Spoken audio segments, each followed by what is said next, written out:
U16 Hindi अध्याय 151 सस्ते दामों पर सामान खरीदना 5 और _1। मो शान की अभिव्यक्ति तनावपूर्ण हो गई जब वह महुआ को एल्डर यू के पास लाया। मानचित्र पर एक स्थान की ओर इशारा करते हुए महुआ ने कहा, यहाँ लड़ाई हुई है। यह मॉन्स्टर हंटर्स नहीं हो सकता था, क्योंकि सभी लोग इस बात पर सहमत थे कि यदि लड़ाई शुरू हुई तो वे एक दूसरे को चेतावनी देने के लिए आतिशबाजी करेंगे।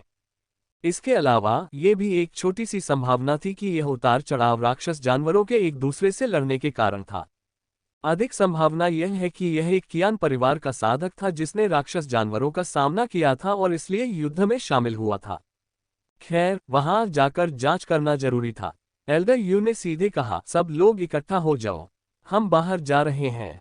हालांकि मॉन्स्टर हंटर्स बिखरे हुए थे, वे एक दूसरे से ज्यादा दूर नहीं थे और सूचनाएं तेजी से फैल रही थीं। देखते ही देखते कई सौ क्यूई शोधन चरण के मॉन्स्टर हंटर्स इकट्ठा हो गए। एल्डर यू ने संक्षेप में स्थिति समझाई, फिर हाथ हिलाकर आदेश दिया, चलो बाहर चलें। सभी राक्षस शिकारी नीचे झुक गए, अपनी उपस्थिति छुपा ली, बात करना बंद कर दिया और चुपके से महुआ द्वारा चिन्हित शिखर की ओर बढ़ गए। आधे घंटे बाद वे आ पहुंचे।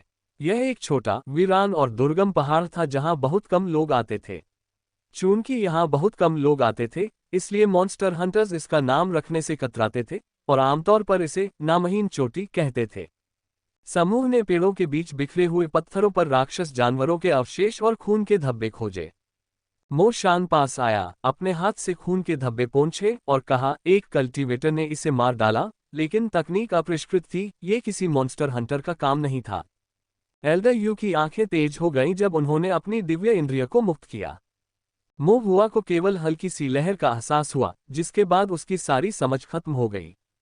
जिनके पास शक्तिशाली दिव्य ज्ञान है, उन पर आसानी से जासूसी नहीं की जा सकती, लेकिन जिन पर किसी शक्तिशाली दिव्य ज्ञानी की नजर होती है, उन्हें अक्सर इसका एहसास नहीं होता। महुआ का मन तनावग्रस्त हो गया, ये समझते हुए कि एक आधार स्थापना चरण साधक की दिव्य भावना वास्तव में असाधारण थी। महुआ ने भी एल्डर यू का अनुकरण करने की कोशिश की तथा पहाड़ों में किसी भी निशान की खोज के लिए अपनी दिव्य इंद्रिय को मुक्त किया। थोड़ी देर बाद एल्डर यू ने अपनी दिव्य भावना को वापस ले लिया और आश्चर्य से महुआ पर अपनी नजरें गड़ा दी। कुछ क्षण बाद महुआ ने भी अपनी दिव्य भावना वापस ले ली। क्या तुमने कुछ नोटिस किया? एल्डर यू ने पूछा। महुआ ने सिर हिलाया, पहाड़ों में लकड़ी और पत्थर से छुपी हुई खदानें हैं। एल्डर यू की आंखें थोड़ी चमक उठी, इन्हें मेरे देखने के लिए चिन्हित कर दो। महुआ ने नक्शा निकाला और नेमलेस पीक के शिखर के पास कई क्षेत्रों का चक्कर लगाया। ये वे स्थान थे जहां महुआ की दिव्य इंद्रिय ने बारूदी सुरंगों का पता लगाया था। एल्डर यू ने सिर हिलाया और उस पर कुछ और निशान जोड़ दिए। उनको देखकर महुआ को एहसास हुआ, उसने इन जगहों को अनदेखा कर दिया था। कुछ बहुत दूर थे और उसकी दिव्य इंद्रिय की पहुंच से बाहर थे, कुछ उसकी इंद्रिय की शक्ति से बहुत दूर छिपे हुए थे और कुछ केवल अनुभव की कमी या लापरवाही के कारण थे। महुआ ने चुपचाप अपने मन में दिव्य ज्ञान के उपयोग पर विचार किया और उसका सारांश प्रस्तुत किया। एल्डर यू ने प्रसन्न होकर महुआ के कंधे पर थपथपाया और कहा, बुरा नहीं है। फिर वह गंभीर हो गया, उसकी नजर तलवार की तरह तेज थी और उसने निर्देश दिया, सभी राक्षस शिकारी इन स्थानों को याद रखें। टीमों में बंट जाओ और इन खदानों से अंदर घुस जाओ। जितना हो सके चुपके से रहो। अगर तुम्हारा सामना कियान परिवार के साधकों से हो तो उन्हें अशक्त कर दो। अगर नौबत आए तो उन्हें मार डालो। मैं ताओवादी दरबार के अधिकारियों से निपट लूंगा। राक्षस शिकारियों ने आदेशों को स्वीकार कर लिया, उनकी आंखों में लड़ने की इच्छा जग रही थी। काले रंग की आकृतियां उछलती हुई पहाड़ी के किनारे खदान के प्रवेश द्वार की ओर बढ़ने लगीं। मो शान ने महुआ को चेतावनी दी, तुम रास्ते से हट जाओ और अंदर मत जाओ। अगर कोई साधक बाहर आए तो उससे मत उलझना। अपना ख्याल रखना। महुआ ने सिर हिलाया और कहा, पिताजी, सुनिश्चित करें कि आप रतन कवच का वह सेट पहने। रतन कवच पर प्रथम श्रेणी का स्वर्ण कवच स्वरूप चित्रित किया गया था। मो शान का दिल खुश हो गया जब उसने महुआ के सिर को छुआ, फिर एक तेज गति के साथ वह भी पहाड़ी के किनारे की खदानों के करीब पहुंच गया। महुआ ने अपनी दिव्य इंद्रिय से आसपास के वातावरण को देखा और एक बड़ा गड्ढा ढूंढ निकाला जो सुरक्षित था और जिसमें छिपना आसान था, और उसने वहां शरण ली। जल्द ही पहाड़ों में हलचल होने लगी, मानो युद्ध शुरू हो गया हो। महुआ बाहर से गड़गड़ाहट की आवाज, साधकों की चिल्लाहट और गालियां तथा असंख्य रंगों में आध्यात्मिक शक्ति के प्रभाव को सुन सकता था। तभी एक जोरदार धमाका हुआ। मोहुआ को जो आध्यात्मिक दबाव महसूस हुआ वह और भी मजबूत हो गया। यह अवश्य ही एल्डरयू और कियान परिवार के फाउंडेशन बिल्डिंग कल्टीवेटर्स के बीच लड़ाई होगी। कुछ समय तक तीव्र उतार चढ़ाव चलने के बाद पहाड़ी की ढलान पर स्थित एक खदान से अचानक एक आकृति बाहर निकली। खदान से बाहर आने के बाद उस आकृति ने पीछे मुड़कर नहीं देखा और सीधे पहाड़ से नीचे भाग गई तथा पीछे कुछ निशान छोड़ गई। इस हताश भागने की गति को देखते हुए इसमें कोई संदेह नहीं था कि यह एक फाउंडेशन बिल्डिंग कल्टीवेटर था। मोहुआ ने राहत की सांस ली। फाउंडेशन बिल्डिंग कल्टीवेटर के भाग जाने के बाद कियान परिवार के शेष साधक पेड़ गिरने पर बिखर गए बंदरों की तरह हो गए और उनकी हार केवल समय की बात थी। जैसी कि उम्मीद थी, एक कप चाय खत्म करने में लगने वाले समय से भी कम समय में कियान परिवार के किसान अस्त व्यस्त अवस्था में खदान के मुहाने से भागने लगे। उनमें से अधिकांश लोग लथपथ और खून से लथपथ थे, या तो अपनी बाहें पकड़े हुए थे या लंगड़ाते हुए घबराहट में पहाड़ से नीचे भाग रहे थे। मोहुआ जल्दबाजी में कोई कदम नहीं उठाना चाहता था। आखिरकार वह अकेला था और सतर्क रहना ही बेहतर था। मोहुआ वैसे ही गड्ढे में रुका रहा जैसे वह पहले था। थोड़ी देर बाद मोहुआ को अचानक करीब आते कदमों की आवाज सुनाई दी। ऊपर देखा तो उसने देखा कि कियान परिवार के 2 साधक अपनी जान बचाकर भाग रहे थे। ऐसा लग रहा था जैसे वे किसी कठिन संघर्ष से गुजरे हों, दयनीय स्थिति में हों तथा उनकी आध्यात्मिक शक्ति में उतार चढ़ाव कमजोर हो तथा स्पष्टतः उनकी सीमा समाप्त हो गई हो। अन्य कियान परिवार साधकों का अनुसरण न करते हुए उन्होंने अकेले रहना चुना और उपलब्ध अनेक रास्तों में से उन्होंने उन झाड़ियों के पास से लंगड़ाते हुए आगे बढ़ना चुना जहां वह छिपा हुआ था। मोहुआ को लगा कि कोई कदम न उठाना उनके लिए कुछ हद तक नुकसानदेह होगा। कियान परिवार का एक साधक जाते हुए गाली दे रहा था, इन कमीनों को खुफिया जानकारी कहां से मिली? जब हम वापस आएंगे तो हम परिवार के मुखिया को रिपोर्ट करेंगे और वे इसका भुगतान करेंगे। धत्तेरी की, वह भागते हुए गालियां दे रहा था। जब वह गाली दे रहा था, अचानक उसके चेहरे पर फायरबॉल तकनीक का विस्फोट हुआ। उसे तीव्र दर्द का एहसास हुआ क्योंकि विस्फोटित लपटों के कारण उसका सिर घूमने लगा, उसके कान बजने लगे और उसका चेहरा दर्द से जलने लगा। क्या वह अभी संभला भी नहीं था कि एक और आग का गोला उसके चेहरे पर लगा और वह सीधा जमीन पर गिर पड़ा। घात, दूसरे कियान परिवार के साधक को झटका लगा और उसने अपने साथी की अनदेखी करते हुए भागने की कोशिश की, लेकिन कुछ ही कदम चलने के बाद एक आग का गोला उसके सिर के पीछे आकर लगा। वह जमीन पर गिर पड़ा, उसका चेहरा एक चट्टान से टकराया और वह भी बेहोश हो गया। मोहुआ बाहर आने की जल्दी में नहीं था। उन्होंने सबसे पहले उस क्षेत्र का निरीक्षण करने के लिए अपनी दिव्य इंद्रिय का प्रयोग किया और पाया कि दोनों व्यक्तियों की आध्यात्मिक शक्ति अनियमित रूप से प्रवाहित हो रही थी। इससे ये संकेत मिलता है कि वे बेहोश हो गए थे, उनकी इंद्रियां अस्पष्ट थीं और वे अपनी आध्यात्मिक शक्ति के प्रवाह को नियंत्रित नहीं कर पा रहे थे। अभी भी आश्वस्त न होते हुए मोहुआ ने सुनिश्चित करने के लिए उनमें से प्रत्येक पर एक और आग का गोला फेंका और कोई प्रतिक्रिया न देखकर गड्ढे से बाहर निकल आया। अब क्या करें? कुछ देर सोचने के बाद मोहुआ ने उनकी तलाशी ली और उनके स्टोरेज बैग ले लिए। ताओवादी कानून लूटपाट पर प्रतिबंध लगाता है। मोहुआ एक कानून का पालन करने वाला अच्छा साधक बनना चाहता था, लेकिन कियान परिवार द्वारा उसके विरुद्ध लड़ाई छेड़ दिए जाने के कारण वह चुपचाप खड़ा होकर धमकाया नहीं जा सकता था। ऐसा लगता है कि किसान सचमुच अपनी मदद नहीं कर सकते। मोहुआ ने आह भरी। उसकी अभिव्यक्ति थोड़ी उदास थी क्योंकि उसने स्टोरेज बैग को अपनी छाती में दबा लिया था। फिर वह गड्ढे में वापस भागा, ये देखने के लिए कि क्या कोई और कियान परिवार साधक उसकी ओर आ रहा है जो उसे उसकी इच्छा के विरुद्ध कार्य करने के लिए मजबूर कर रहा है। शीघ्र ही, जैसा कि अपेक्षित था, कियान परिवार के और अधिक साधक उसके पास आ गए।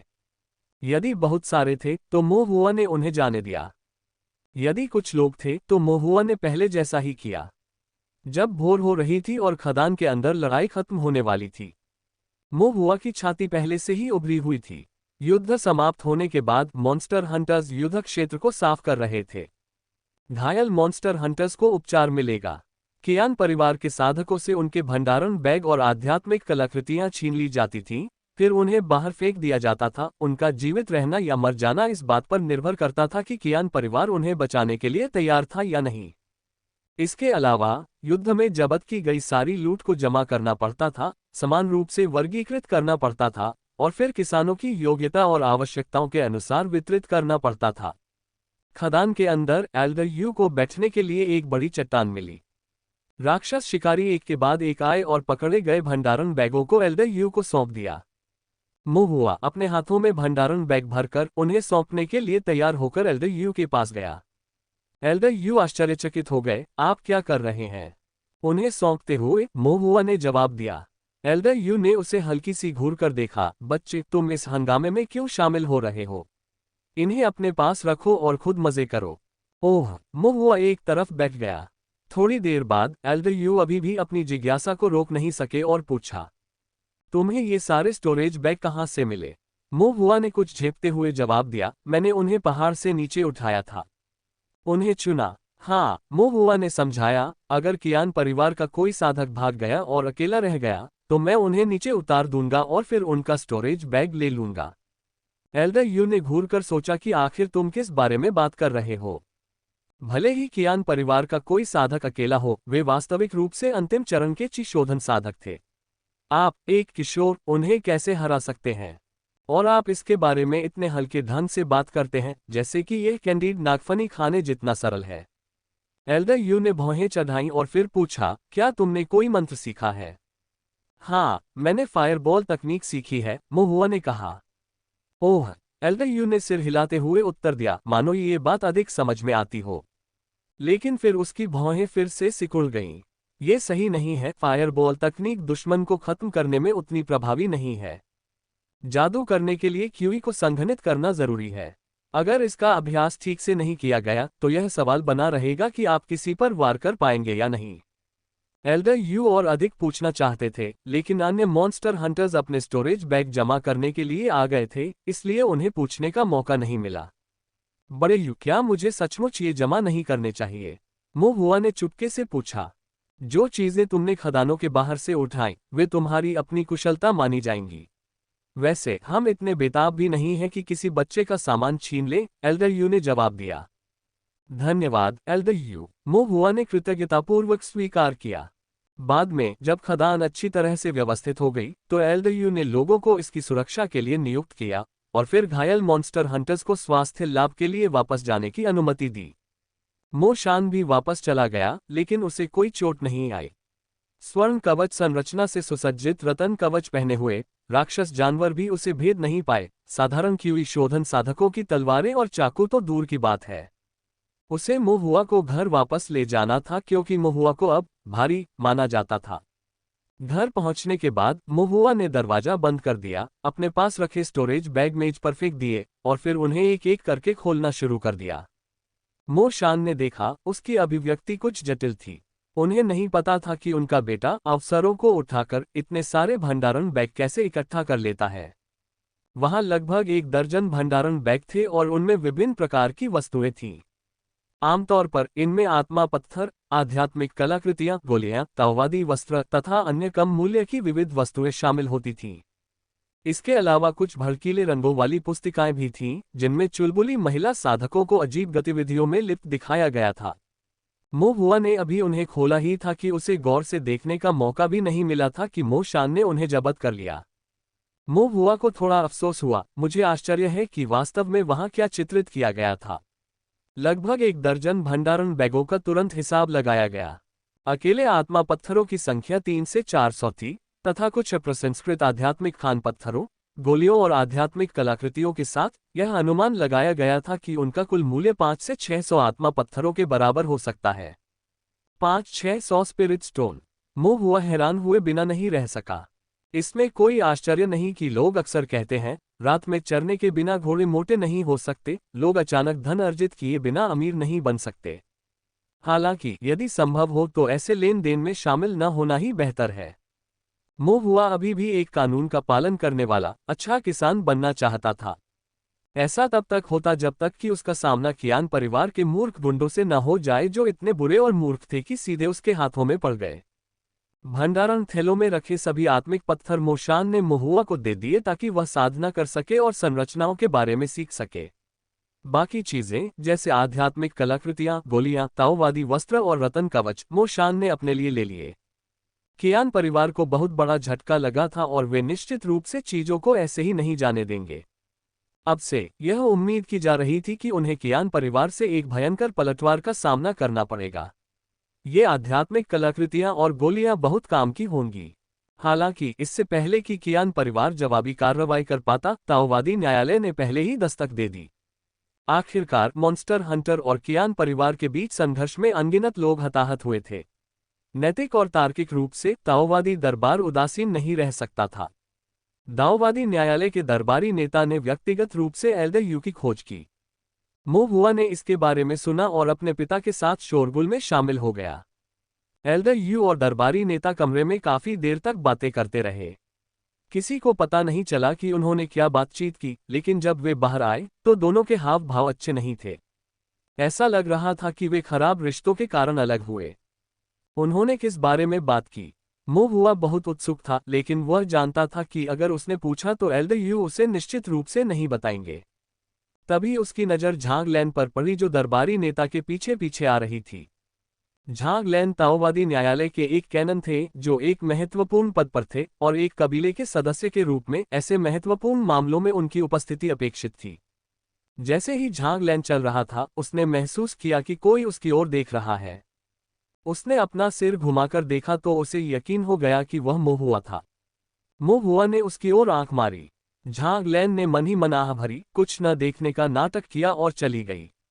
दोपहर में उसे कुछ खाली समय मिला और वह मो हुआ के परिवार के रेस्तरां में शराब पीने चला गया। मो हुआ ने उत्सुकता से उसकी ओर देखते हुए स्वयं उसके लिए शराब डाली। झांग लैन के पास कोई विकल्प न होने के कारण उसने कहा, बाहर निकालो, तुम क्या जानना चाहते हो? मो हुआ की आंखें चमक उठी। आज सुबह एल्डर यू और आपके दरबारी नेता किस बारे में बात कर रहे थे? झांग लैन ने धीरे से खांसते हुए अपनी आवाज धीमी कर ली। आप आध्यात्मिक खानों के बारे में जानते हैं, है ना? मो हुआ ने सिर हिलाया। हालांकि यह अपेक्षित था, झांग लैन अभी भी कुछ हद तक आश्चर्यचकित थी। आप कितना जानते हैं? मुझे पता है कि मुझे क्या चाहिए, मो हुआ ने जवाब दिया। जिस दिन आध्यात्मिक खदानों पर कब्जा किया गया था, मैं भी वहां था, और उसने 1 दर्जन भंडारण बैग उठा लिए थे। बेशक, मो हुआ ने यह बात जोर से नहीं कही। झांग लैन आखिरकार ताओवादी दरबार का एक साधक था जिसका अपना अलग रुख था, और मो हुआ उसके लिए मुश्किलें खड़ी नहीं कर सकता था। मो हुआ झांग लैन के बारे में बहुत विचारशील था। झांग लैन ने आह भरते हुए कहा, तुम्हारे पास सचमुच हिम्मत है, एक कृषक हाथापाई में शामिल होने का साहस करने के लिए। झांग लैन ने कहा, चूंकि आप पहले से ही जानते हैं, मैं सीधे मुद्दे पर आती हूँ। इतनी बड़ी घटना में दोनों पक्षों के लोग हताहत हुए हैं। दरबारी नेता निश्चित रूप से मामले को शांत करना चाहते हैं, और कियान परिवार भी सहमत है, लेकिन उनकी शर्त यह है कि आप आध्यात्मिक खदानें सौंप दें ताकि वे इस मामले को आगे न बढ़ाएं। मो हुआ ने कहा, वे चाहते हैं। यही तो आपके एल्डर यू ने भी कहा था, झांग लैन ने कहा।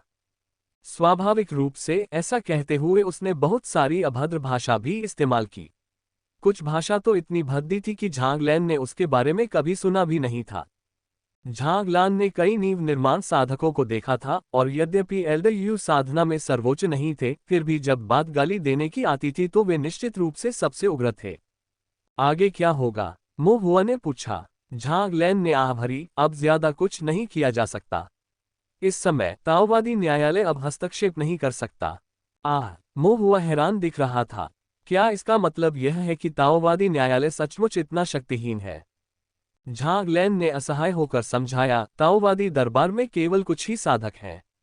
वे ताओवादी कानून का पालन कर सकते हैं और कुछ पापी साधकों को पकड़ सकते हैं, लेकिन वे 2 प्रमुख शक्तियों के बीच संघर्ष को नहीं संभाल सकते।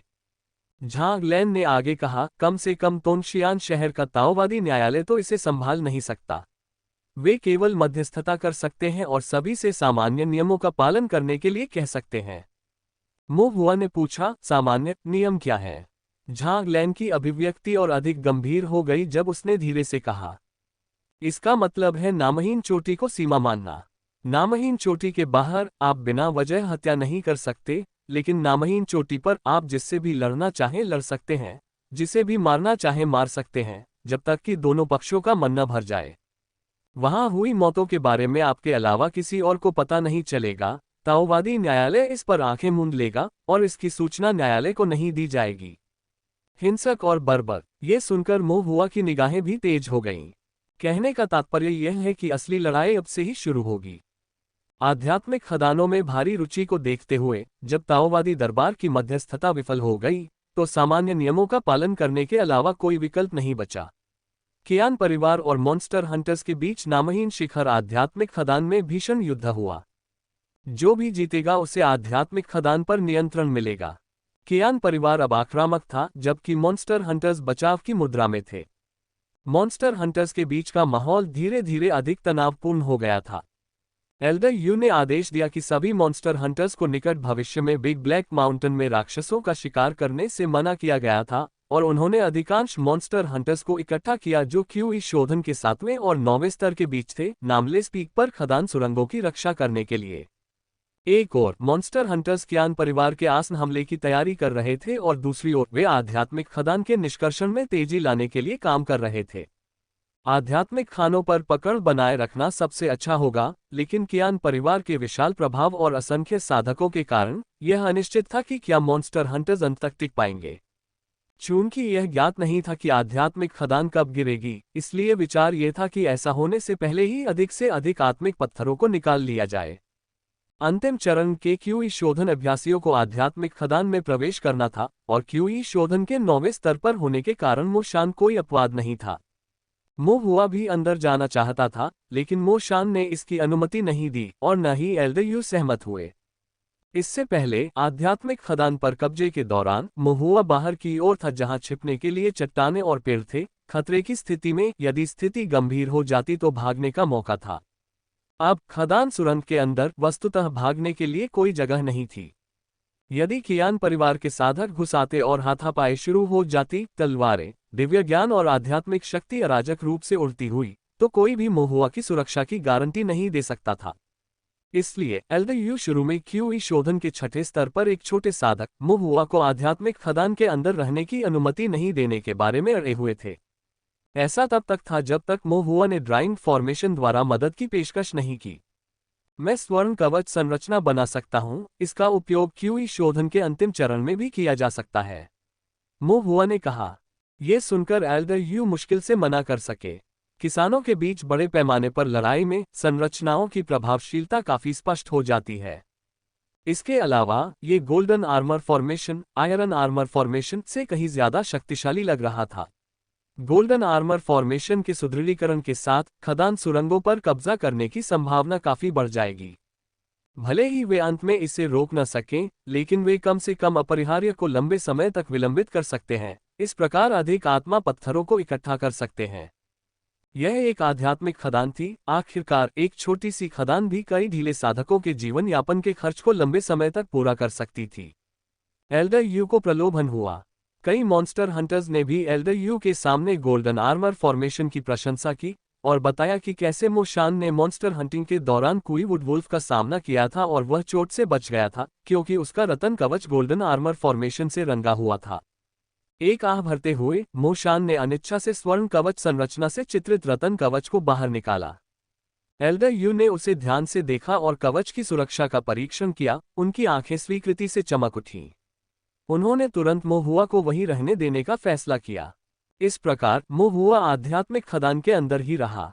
एल्डर यू ने अन्य मॉन्स्टर हंटर्स को मोहुआ की अच्छी देखभाल करने का निर्देश दिया और मन ही मन सोचा, अगर किसी भी नासमझ कमीने ने मोहुआ के सिर के एक भी बाल को चोट पहुंचाने की हिम्मत की तो मैं उसे एक ही वार में मार गिराऊंगा। इसके बाद के दिनों में मोहुआ ने मॉन्स्टर हंटर्स के लिए स्वर्ण कवच संरचनाएं बनाना शुरू कर दिया। मोहुआ की वर्तमान दिव्य भावना की तीव्रता, स्वर्गीय यान जुए से प्राप्त उन्नत नियंत्रण तथा ध्यान तकनीक से दिव्य भावना की बढ़ी हुई पुनर्प्राप्ति गति के साथ एक दिन में लगभग 10 प्रथम श्रेणी के स्वर्ण कवच संरचनाओं को चित्रित किया जा सकता है। इन स्वर्ण कवच संरचनाओं के लिए प्रयुक्त आध्यात्मिक स्याही अस्थायी रूप से मोहुआ द्वारा आपूर्ति की गई थी। एल्डर यू ने आध्यात्मिक स्याही की लागत को आत्मिक पत्थरों में परिवर्तित करने और उसे ड्राइंग फॉर्मेशन के मुआवजे में जोड़ने पर सहमति व्यक्त की, जो अंत में मोहुआ को दिया जाना था। एल्डर यू अतीत में आत्मिक पत्थरों की कमी के कारण मितव्ययी थे। अब जबकि उसके पास एक छोटी सी आध्यात्मिक खदान थी, वह मोहुआ को कोई नुकसान नहीं होने देगा। एल्डर यू चाहते थे कि मोहुआ ड्राइंग फॉर्मेशन पर ध्यान केंद्रित करे, इसलिए उन्होंने एक छोटी सी खदान सुरंग भी खोल दी, जिससे वह गर्म और आरामदायक हो गई, और मोहुआ को किसी भी आवश्यकता के बारे में बताने का आश्वासन दिया। मोहुआ छोटी खदान सुरंग में रहा, आकृतियां बनाता रहा और 3 दिनों में लगभग 30 स्वर्ण कवच आकृतियां बनाने में सफल रहा। बाद में कियान परिवार के साधकों ने पर्वत पर अपना आक्रमण शुरू कर दिया। सुरंग के प्रवेश द्वार पर लेटे हुए मोहुआ ने नीचे कियान परिवार के साधकों के बड़े और शक्तिशाली समूह को देखा और चिंतित होकर एल्डर यू से पूछा, क्या हम कियान परिवार को हरा सकते हैं? एल्डर यू ने जवाब दिया, हम लड़ सकते हैं, लेकिन यह आसान नहीं होगा और परिणाम की भविष्यवाणी करना कठिन है। क्या हमने उनसे पहले भी लड़ाई की है? एल्डर यू ने सिर हिलाया, कुछ बार। कियान परिवार बहुत ज्यादा अत्याचारी था और हमने उसका डटकर मुकाबला किया। जैसे जैसे लड़ाई हाथापाई में बदली, हालात बेकाबू होते गए। उस बार हमें ज्यादा नुकसान हुआ, कियान परिवार जीत गया, लेकिन उन्हें ज्यादा फायदा भी नहीं हुआ। उलझन में मोहुआ ने पूछा, क्या कियान परिवार हमसे ज्यादा मजबूत है? विचार करने के बाद एल्डर यू ने कहा, आमने सामने की लड़ाई में प्रत्येक के अपने फायदे हैं, लेकिन कियान परिवार के पास अधिक आत्मिक पत्थर, बेहतर आध्यात्मिक कलाकृतियां हैं और वे मदद लेने का खर्च उठा सकते हैं। मोहुआ ने कहा, तो क्या गोल्डन आर्मर फॉर्मेशन के साथ हमें अधिक लाभ होगा? एल्डर यू ने सिर हिलाया, हाँ, ये सही है। वह ठीक से नहीं जानता था कि गोल्डन आर्मर फॉर्मेशन कितना शक्तिशाली था, लेकिन थोड़ी सी भी बढ़त युद्ध को प्रभावित कर सकती थी। फिर कियान परिवार ने बड़े ही भव्य और खुले तरीके से पहाड़ पर हमला शुरू कर दिया। कियान परिवार हमेशा से मॉन्स्टर हंटर्स को नीची नज़र से देखता था, उन्हें दरिद्र और दयनीय समझता था। अपने आत्मिक पत्थरों के धन के कारण कियान परिवार के साधकों की साधना का स्तर सामान्यतः दैत्य शिकारियों से एक स्तर अधिक था। इसीलिए उन्होंने न तो भोर में या आधी रात को हमला करने का फैसला किया, न ही अचानक हमला करने का। इसके बजाय वे दिन के उजाले में बेधड़क और खुलेआम पहाड़ पर चढ़ गए। वे मॉन्स्टर हंटर्स को सैन्य प्रतिरोध का अनुभव कराना चाहते थे, लेकिन जैसे ही लड़ाई शुरू हुई, उन्हें एहसास हुआ कि कुछ गड़बड़ है। 30 क्यूई रिफाइनिंग 9वें स्तर के राक्षस शिकारी आक्रमण का नेतृत्व करते हुए बेहद प्रभावशाली लग रहे थे। पहली मुठभेड़ में ही उन्होंने अपना आक्रमण शुरू कर दिया। कियान परिवार के साधकों की तलवारें और ब्लेड केवल उनके रतन कवच पर खरोंच छोड़ सकते थे। स्वर्ण कवच संरचना प्रथम श्रेणी 9 पैटर्न संरचना थी और साधारण तलवारों को, यहां तक कि क्यूई शोधन 9वें स्तर के साधकों द्वारा इस्तेमाल किए जाने पर भी स्वर्ण कवच संरचना द्वारा संवर्धित रतन कवच को भेदने में कठिनाई होती थी। स्वर्ण कवच संरचना के सुदृढ़ीकरण के साथ राक्षस शिकारियों को कोई डर नहीं था, उन्हें बस अपने ब्लेडों से बेतहाशा वार करने थे, हर वार से खून बह रहा था। कियान परिवार के साधक इन प्रहारों का सामना नहीं कर सके और हारकर पीछे हटने को मजबूर हो गए। जैसे ही वे पीछे हटे, उनके पास पीछे हटने के लिए कोई जगह नहीं बची। जीतने का कोई रास्ता न देखकर कियान परिवार शर्मिंदगी के कारण केवल भाग सकता था, उनके साधक हारकर बिखर गए। वे जोरदार गति से आए, लेकिन उन्हें हैरानी हुई कि उन्हें परास्त कर दिया गया। कियान परिवार अपमानित महसूस कर रहा था और कुछ ही देर बाद वे एक और प्रयास के लिए वापस लौट आए। इस बार वे पूरी तरह से तैयार होकर आए थे, सभी ने रतन कवच पहन रखा था, कुछ क्यूई शोधन 9वें स्तर के साधक तो लौह कवच भी पहने हुए थे। लौह कवच, जो पूरी तरह से उत्तम लोहे से बना था, न केवल महंगा था बल्कि अत्यंत कठोर भी था। दोनों पक्ष फिर भिड़ गए। तब कियान परिवार के साधकों ने पाया कि राक्षस शिकारियों का रतन कवच उनके कवच से थोड़ा अलग था। मॉन्स्टर हंटर्स का रतन कवच बहुत कठोर था और इसे तोड़ने में काफी मेहनत लगी। दूसरी ओर उनका रतन कवच कागज की तरह था, जिस पर कुछ ही कट लगे थे। यहां तक कि उनका लौह कवच भी मॉन्स्टर हंटर्स के रतन कवच के समान ही था। लेकिन चूंकि लौह कवच भारी था, इसलिए इससे चलना मुश्किल हो गया और इस प्रकार वे आसान लक्ष्य बन गए। लौह कवच में लगभग 1 दर्जन कियान परिवार के साधक अपनी पीठ पर ध्यान न देते हुए रतन कवच पहने राक्षस शिकारियों के लिए खिलौने बन गए और कुछ राउंड के बाद नीचे गिरा दिए गए। उनके लौह कवच भी छीन लिए गए। कियान परिवार लगभग खून थूकने लगा। आखिरकार वह लोहे के कवच का एक पूरा सेट था। एक सेट बनाने के लिए भारी मात्रा में बढ़िया लोहे की जरूरत होती है और अब वह पूरी तरह से लूट लिया गया था। लेकिन वे आध्यात्मिक खानों के लिए लड़ना नहीं छोड़ सकते थे, क्योंकि वे आत्मा के पत्थर थे जो चमक रहे थे। मॉन्स्टर हंटर्स के रतन कवच से निपटने के लिए कियान परिवार ने कोई कसर नहीं छोड़ी और 20 असली प्रथम श्रेणी के ब्लेड खरीदे। ये ब्लेड अत्यंत तीखे थे, जो एक ही वार में साधारण रतन कवच को काट सकते थे। प्रथम श्रेणी के ब्लेडों से सुसज्जित चुने हुए कियान परिवार के विशेषज्ञों ने एक बार फिर मॉन्स्टर हंटर्स को घेर लिया।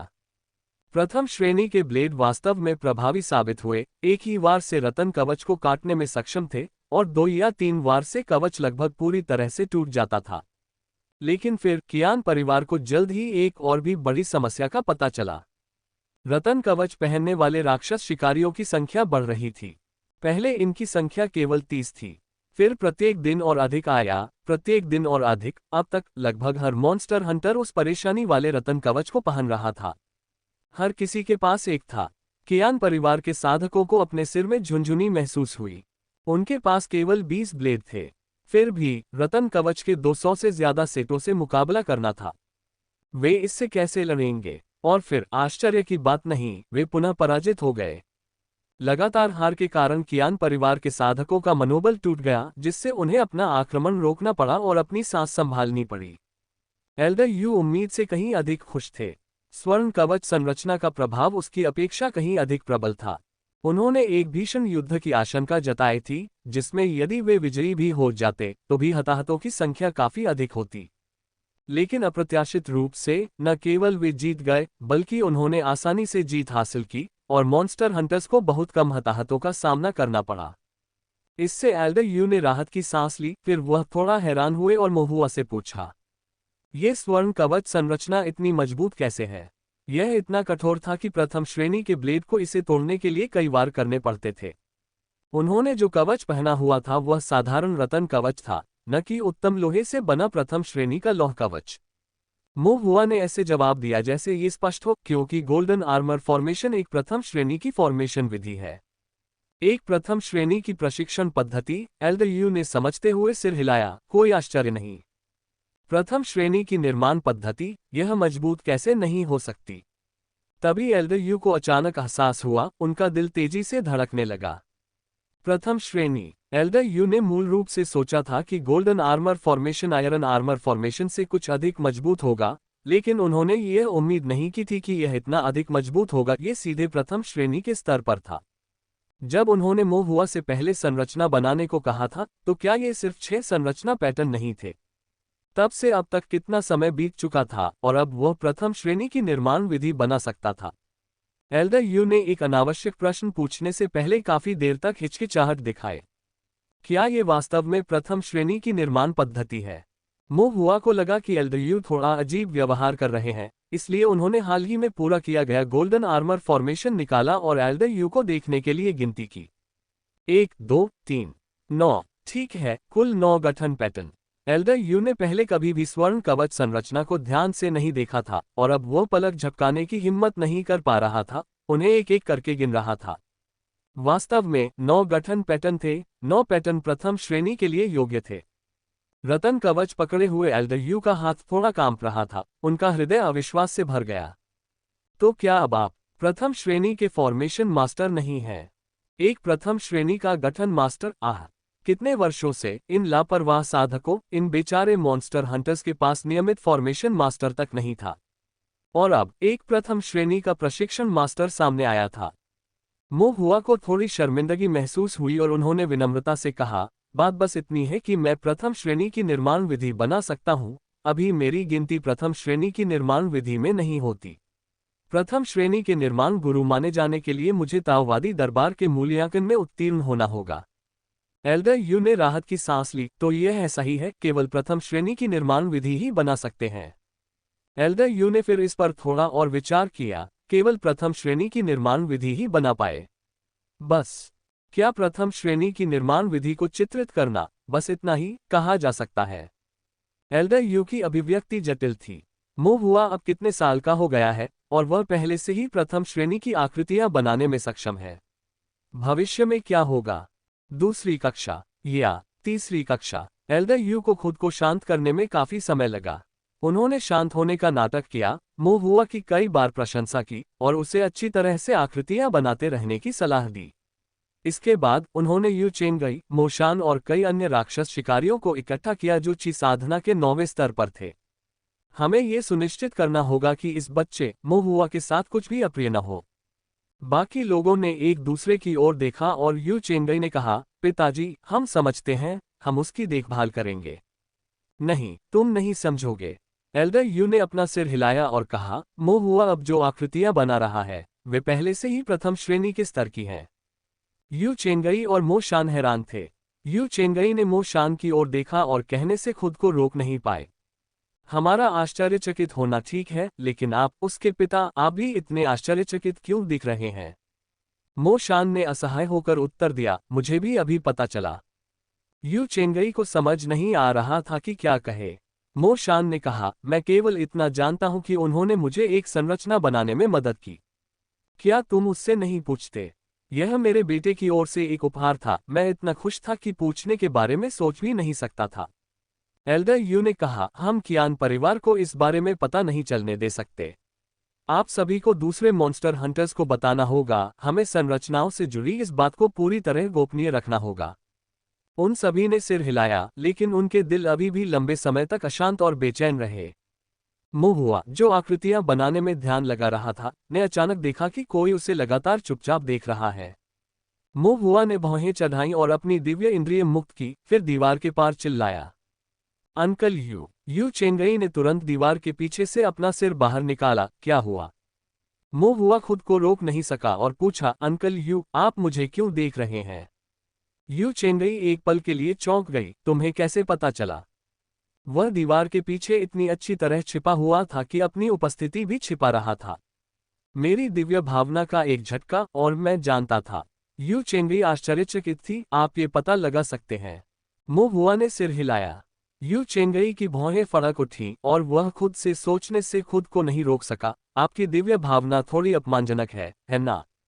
हालांकि मो हुआ की प्रथम श्रेणी की निर्माण विधि बनाने की क्षमता को देखते हुए ये समझ में आया कि उसकी दिव्य भावना मजबूत थी। यू चेंगई ने कहा, मुझे चिंता है कि कहीं आप खतरे में न पड़ जाएं, इसलिए मैं यहाँ नजर रख रहा हूँ। मो हुआ ने हैरान होकर चारों ओर देखा, यहाँ क्या खतरा हो सकता है? यह एक खनन गुफा थी और आसपास के सभी लोग परिचित मॉन्स्टर हंटर थे। यू चेंगई ने खांसते हुए कहा, बस जरूरत पड़े। मो हुआ ने कहा, अंकल यू, आपको अपना काम करना चाहिए। क्या आपको कियान परिवार से निपटना नहीं है? मुझे लगता है अभी बहुत काम बाकी है ना? यदि वास्तव में कुछ भी करने को नहीं है, तो आप मुझे देखने के बजाय कुछ आध्यात्मिक पत्थरों का खनन कर सकते हैं। यू चेंगई ने मन ही मन कहा, तुमसे ज्यादा महत्वपूर्ण कुछ भी नहीं है। अगर हम कुछ आध्यात्मिक पत्थर खो देते हैं, तो मेरे पिताजी बस 1 दशक या उससे भी ज्यादा समय तक दुखी रहेंगे, लेकिन अगर हम तुम्हें खो देते हैं, तो वे शायद मेरा वध करने के बारे में भी सोचेंगे। कोई बात नहीं, तुम अपना ड्राइंग फॉर्मेशन जारी रखो, ऐसा मानो कि मैं यहाँ नहीं हूँ। कोई यह कैसे मान सकता है कि वहाँ कोई पूर्ण विकसित व्यक्ति नहीं है? मो हुआ की आंखें चमक उठी, अंकल यू, अगर आप ज्यादा व्यस्त न हो, तो मुझे अंदर आध्यात्मिक खदानें दिखाने ले चलिए। वह खदान में प्रवेश करने के बाद से ही आकृतियां बना रहा था और अभी तक ये नहीं देख पाया था कि आध्यात्मिक पत्थर वास्तव में कैसे दिखते हैं। क्या आप ड्राइंग फॉर्मेशन जारी नहीं रखेंगे? मैं एक ब्रेक लूंगा और फिर जारी रखूंगा। एक पल सोचने के बाद यू चेंगई ने सिर हिलाया, ठीक है, मैं तुम्हें दिखाने ले चलूंगा। मो हुआ तुरंत उत्साहित हो गया। यू चेंगई ने मो हुआ को खनन गुफा की गहराई में आगे ले गया। जैसे जैसे वे गहरे गए, वातावरण उतना ही अधिक नम होता गया, मिट्टी और पत्थर की गंध अधिक तीव्र होती गई, तथा आध्यात्मिक ऊर्जा अधिक घनी होती गई, तथा इसका कुछ भाग लगभग संघनित होकर हल्के नीले रंग में बदल गया। खनन गुफा में हर जगह टिंग टिंग क्लिंक क्लिंक की आवाज गूंज रही थी। यह आध्यात्मिक पत्थर निकालने वाली खदान की कुदालों की आवाज थी। खदानों में आध्यात्मिक पत्थर सामान्य चट्टानों के साथ गुथे हुए थे, और पत्थरों को थोड़ा थोड़ा करके निकालने के लिए एक शारीरिक साधक को खनन कुदाल का उपयोग करना पड़ता था। खनन किए गए अयस्क कच्चे और अनियमित आकार के थे, कुछ में सामान्य चट्टानों जैसी अन्य अशुद्धियां थीं और वे आमतौर पर उपयोग के लिए तैयार नहीं थे। कृषक भी उन्हें सीधे परिष्कृत नहीं कर सकते थे। इन कच्चे अयस्कों का व्यापार ताओवादी न्यायालय के साथ किया जा सकता था, तथा उन्हें एक निश्चित अनुपात में शुद्ध मानकीकृत मानक स्पिरिट स्टोन्स के साथ बदला जा सकता था। इन मानक आत्मा पत्थरों का उपयोग कृषकों द्वारा दैनिक साधना और लेन देन के लिए किया जाता था। इसके बाद कच्चे अयस्कों को ताओवादी न्यायालय द्वारा समान रूप से संसाधित और परिष्कृत किया जाएगा। खदानों से आध्यात्मिक पत्थरों का शोधन कलाकृतियों के शोधन की एक विशिष्ट श्रेणी थी, जो जटिल विधियों वाली एक थकाऊ प्रक्रिया थी। ताओवादी कानून के अनुसार केवल ताओवादी न्यायालय ही आध्यात्मिक पत्थरों के शोधन के लिए योग्य था। किसी भी कुलीन कुल, संप्रदाय या व्यक्तिगत ढीले साधकों को उन्हें स्वयं परिष्कृत करने की अनुमति नहीं थी। उल्लंघनकर्ताओं को ताओवादी न्यायालय द्वारा जवाबदेह ठहराया जाएगा और गंभीर मामलों में उन्हें विद्रोही माना जाएगा। ताओवादी न्यायालय द्वारा दमन का सामना करना पड़ेगा और यहां तक कि उन्हें मृत्युदंड भी दिया जाएगा।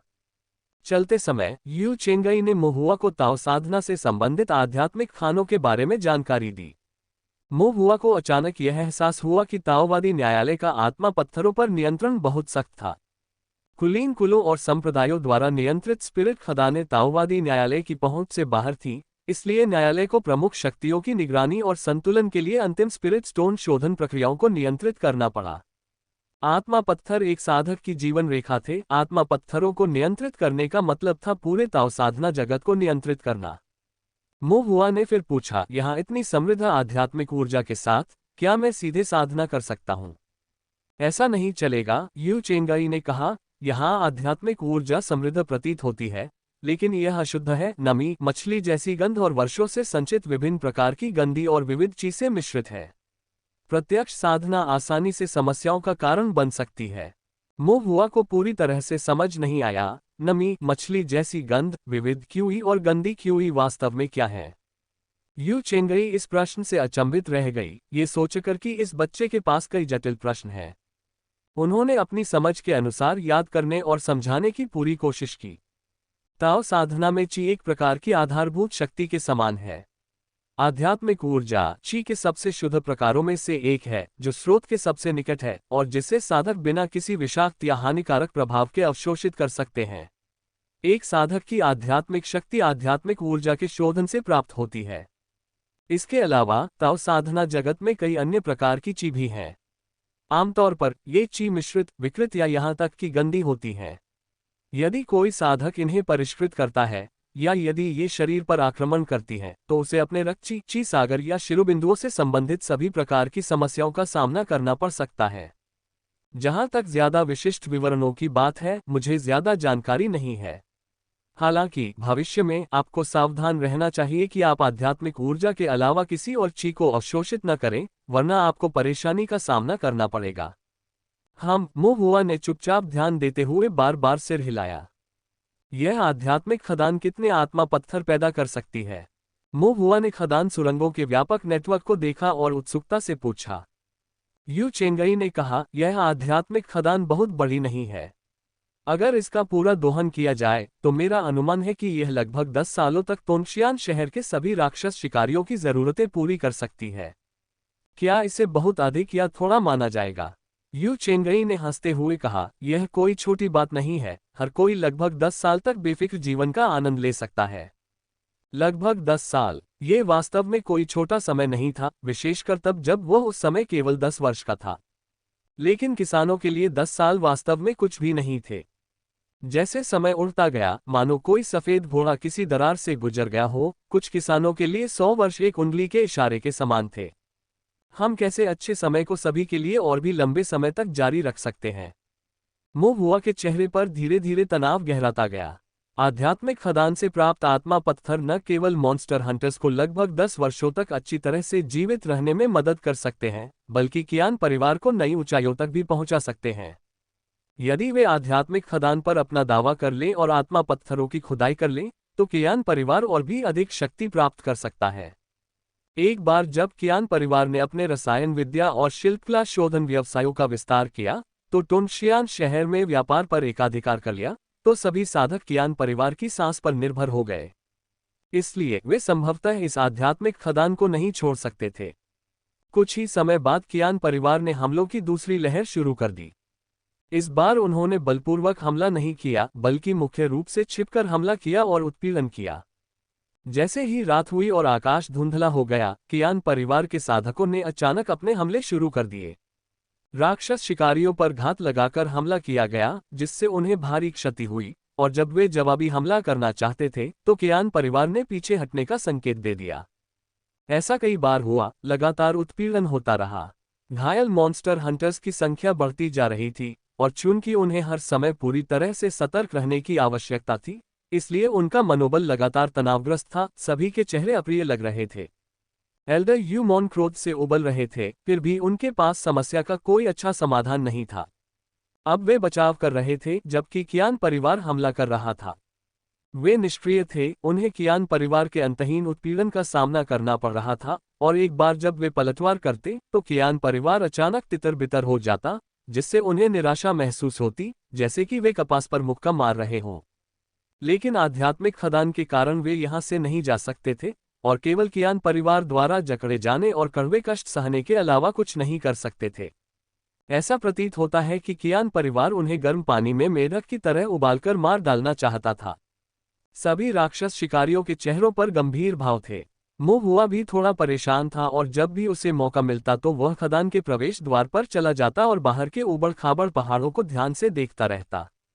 कई दिनों तक ऐसे अवलोकन के बाद मो हुआ को अचानक प्रेरणा मिली और उसने एल्डर यू की तलाश की। बड़े, मेरे पास एक योजना है। मो हुआ ने एल्डर यू के साथ अपने विचार साझा किए। योजना सुनकर एल्डर यू की आंखें चमक उठीं, फिर वह झिझके, क्या ये काम कर सकता है? मो हुआ स्वयं पूरी तरह से आश्वस्त नहीं था और केवल इतना कह सका, क्या हम इसे आजमाएं? एल्डर यू ने एक क्षण सोचा, क्योंकि उनके पास कोई और अच्छी रणनीति नहीं थी, और फिर कहा, चलो एक बार कोशिश करके देखते हैं। अगले दिनों में मो हुआ ने आकृतियां बनाना जारी रखा। केवल इस बार गोल्डन आर्मर फॉर्मेशन के बजाय वह 7 फॉर्मेशन पैटर्न से युक्त अर्थफायर कंपाउंड फॉर्मेशन बना रहा था। ये श्री जुआंग द्वारा मो हुआ को दिए गए यौगिक संरचना संकलन का परिचय से एक संयुक्त संरचना थी। इसने 2 पृथ्वी अग्नि संरचनाओं को एक साथ जोड़ा और उनकी शक्ति को एकत्रित किया। चून की संरचना धुरी की आध्यात्मिक शक्ति को सुदृढ़ किया गया था, इसलिए मिश्रित संरचना 2 अलग अलग पृथ्वी अग्नि संरचनाओं के विस्फोट से उत्पन्न विस्फोट की तुलना में थोड़ी अधिक शक्तिशाली होगी। ड्राइंग फॉर्मेशन पूरा करने के बाद मो हुआ ने इसे एल्डर यू को सौंप दिया। एल्डर यू ने अपनी दिव्य बुद्धि का विस्तार किया, ये जानते हुए कि कियान परिवार के साधक अभी भी आध्यात्मिक खदान के आसपास मक्खियों की तरह मंडरा रहे थे। फिर उन्होंने राक्षस शिकारियों को एक बनावटी हमला करने का आदेश दिया। राक्षस शिकारी अचानक आक्रमण कर गए, और कियान परिवार के साधक अचानक आश्चर्यचकित हो गए। उन्होंने युद्ध में भाग नहीं लिया और पीछे हट गए। वे उत्पीड़न की रणनीति अपना रहे थे और फिलहाल सीधे तौर पर लड़ने की योजना नहीं बना रहे थे। राक्षस शिकारियों ने कियान परिवार के साधकों को बहुत दूर भगा दिया। एल्डर यू ने अपनी दिव्य इंद्रिय से उस क्षेत्र को फिर से देखा और देखा कि आध्यात्मिक खदान के पास कोई कियान परिवार का साधक नहीं था, इसलिए उन्होंने अपने हाथ से इशारा किया। कुछ राक्षस शिकारी मो हुआ द्वारा चित्रित अर्थफायर कंपाउंड संरचना को धारण करते हुए उन्हें पहाड़ी इलाके के विभिन्न कोनों में स्थापित करना शुरू कर दिया। घने झाड़ियों के बीच, बड़े पेड़ों की जड़ों के नीचे, उलझे हुए पत्थरों के बीच तथा गिरी हुई पत्तियों और घास की जड़ों से मिश्रित मिट्टी के बीच, ये सभी छिपे हुए स्थान अर्थफायर कंपाउंड संरचनाओं से सुसज्जित थे। सेटअप पूरा होने के बाद सभी मॉन्स्टर हंटर्स पीछे हट गए। मो हुआ ने खदान के एकांत प्रवेश द्वार पर प्रतीक्षा करने के लिए लेट गया, ताकि वह इस तमाशे को देख सके। अफसोस की बात है कि कियान परिवार के साधक बहुत सतर्क थे। राक्षस शिकारियों द्वारा हमला किए जाने के बाद वे कुछ समय तक पहाड़ के पास जाने की हिम्मत नहीं कर सके। मो हुआ के पास करने के लिए और कुछ नहीं था। वह केवल फॉर्मेशन बुक्स की एक पुस्तक निकाल सकता था और उन्हें पलट सकता था, यह विचार करते हुए कि कौन से अन्य फॉर्मेशन कियान परिवार के हमले का सामना कर सकते हैं। शाम होने तक कियान परिवार के साधक पुनः एकत्रित हो गए और नामहीन शिखर की तलहटी में घात लगाकर बैठे रहे। यह थोड़ा दूर था, मो हुआ देख नहीं सकता था, लेकिन उसकी दिव्य इंद्रिय ने कुछ गतिविधि का पता लगा लिया। ऐसा लग रहा था जैसे कि कियान परिवार कोई हलचल कर रहा था। मो हुआ को पता था कि शो शुरू होने वाला है। उन्होंने फॉर्मेशन बुक्स को पैक किया, जमीन पर एक कंबल बिछाया और अपने स्टोरेज बैग से बीफ जर्की, पाइन नट्स और जंगली फल निकाले। साथ ही अपनी कीमती ओस्मांथस ब्रू की एक बोतल भी निकाली। यह ओस्मांथस पे मीठा और ताज़ा था और इससे हैंगओवर नहीं होता था, इसलिए वह आमतौर पर इसे पीना नहीं चाहता था। मो हुआ पाइन नट्स तोड़ते हुए और बीफ जर्की खाते हुए उत्सुकता से पहाड़ की तलहटी की ओर देख रहा था। निश्चित रूप से कियान परिवार को अपना कदम उठाने में ज्यादा समय नहीं लगा। नामहीन शिखर के आधार पर कियान परिवार के साधक एकत्रित हुए, जिनका नेतृत्व एक लंबा आदमी कर रहा था जो 6 फुट ऊंचा था, जिसकी पीठ चौड़ी और कमर मजबूत थी। उस हटे कट्टे आदमी के चारों ओर कई चिशोधन 9वें स्तर के साधक इकट्ठे थे और चुपचाप रात के लिए अपनी योजना बना रहे थे। आज रात हम मॉन्स्टर हंटर के इन बदमाशों को थोड़ा रंग दिखाएंगे। हम हमेशा की तरह आगे बढ़ेंगे, चुपके से आएंगे और देखते ही हमला कर देंगे, कोई कसर नहीं छोड़नी पड़ेगी। अगर वे मर गए तो यह उनका दुर्भाग्य होगा। उनमें से एक ने कहा, यदि वे हमारा पीछा करेंगे तो हम पीछे हटने का नाटक करेंगे। लेकिन पहले के विपरीत, हम वास्तव में पीछे हटने की योजना नहीं बना रहे हैं। इसके बजाय जब वे पीछे लौटेंगे तो हम एक आश्चर्यजनक जवाबी हमला करेंगे। कई दिनों के हमलों के बाद वे कभी भी हमसे जवाबी हमला करने की उम्मीद नहीं करेंगे। अचानक हमला करके भले ही हम एक झटके में कामयाब न हो पाए, हम उन्हें जरूर करारा झटका देंगे। कुछ ही दिनों में हमारे दबाव से उनका हौसला पस्त हो जाएगा और वे वध के लिए भीड़ बन जाएंगे। एक बार जब परिवार का मुखिया हमारी उपलब्धि को स्वीकार कर लेगा और कियान परिवार हमारी शक्ति का विस्तार करने के लिए आध्यात्मिक खानों पर कब्जा कर लेगा, तो हमारा भविष्य असीम होगा और फाउंडेशन की स्थापना बस कोने के आसपास ही होगी। उनके शब्दों से सभी लोग उत्साह से भर गए। फिर भी कियान परिवार के कुछ साधक हैरान थे, दैत्य शिकारी अचानक दिन के समय क्यों हमला कर रहे थे? क्या बात थी? अपने हाथ की एक लहर के साथ कियान परिवार के बड़े आदमी ने चिंता को खारिज कर दिया। कोई बात नहीं, जब तक भाई एकजुट होते हैं, इससे कोई फर्क नहीं पड़ता कि वे कितनी साजिश करते हैं, वे सिर्फ जोकरों का एक समूह है। कियान परिवार के साधकों ने सहमति में सिर हिलाया, उनका लड़ने का जोश बहुत ऊंचा था। ये देखकर कियान परिवार के बड़े आदमी ने टीमों को विभाजित करना शुरू कर दिया। फिर कई समूह एक साथ आगे बढ़े, अपनी सांस छिपाते हुए पहाड़ के बीच की ओर बढ़े। सब कुछ हमेशा की तरह था। उन्होंने पहले भी इसी तरह से काम किया था और उन्हें लगा कि इस बार भी कुछ अलग नहीं होगा। जब तक कि कियान परिवार के एक साधक ने अनजाने में किसी चीज पर पैर नहीं रख दिया। उसने अपने पैरों के नीचे हल्की सी हलचल महसूस की, लेकिन इससे पहले कि वह समझ पाता कि वास्तव में क्या गड़बड़ है, वह भयंकर लपटों से घिर गया। एक जोरदार धमाके के साथ अर्थफायर कंपाउंड फॉर्मेशन की विस्फोटक लपटें रात में चकाचौंध कर देने वाली थीं। आसपास के कियान परिवार के सभी साधक नष्ट हो गए। यद्यपि वे मारे नहीं गए, पर अधिकांश झुलसकर काले पड़ गए तथा उनके मुंह से खून निकल रहा था। हमला कहां से? कियान परिवार के साधकों के हृदय घबरा गए जब उन्होंने अपने आसपास का दृश्य देखा, लेकिन वहां एक भी आकृति नजर नहीं आई। घबराए नहीं, उस हटे कट्टे आदमी ने तुरंत कहा, यह उनका आखिरी हताशापूर्ण जवाबी हमला है, योजना पर कायम रहो। कियान परिवार के साधक शांत हो गए और आगे बढ़ते रहे, लेकिन जल्द ही वे अपना धैर्य नहीं रख सके। धमाका, बूम बूम बूम, विस्फोटों की आवाज एक के बाद एक उठती और गिरती रही। अर्थफायर कंपाउंड फॉर्मेशन विस्फोटों की लपटें पहाड़ी दर्रे को भस्म कर रही थीं, एक के बाद एक कमल के फूलों की तरह खिल रही थीं।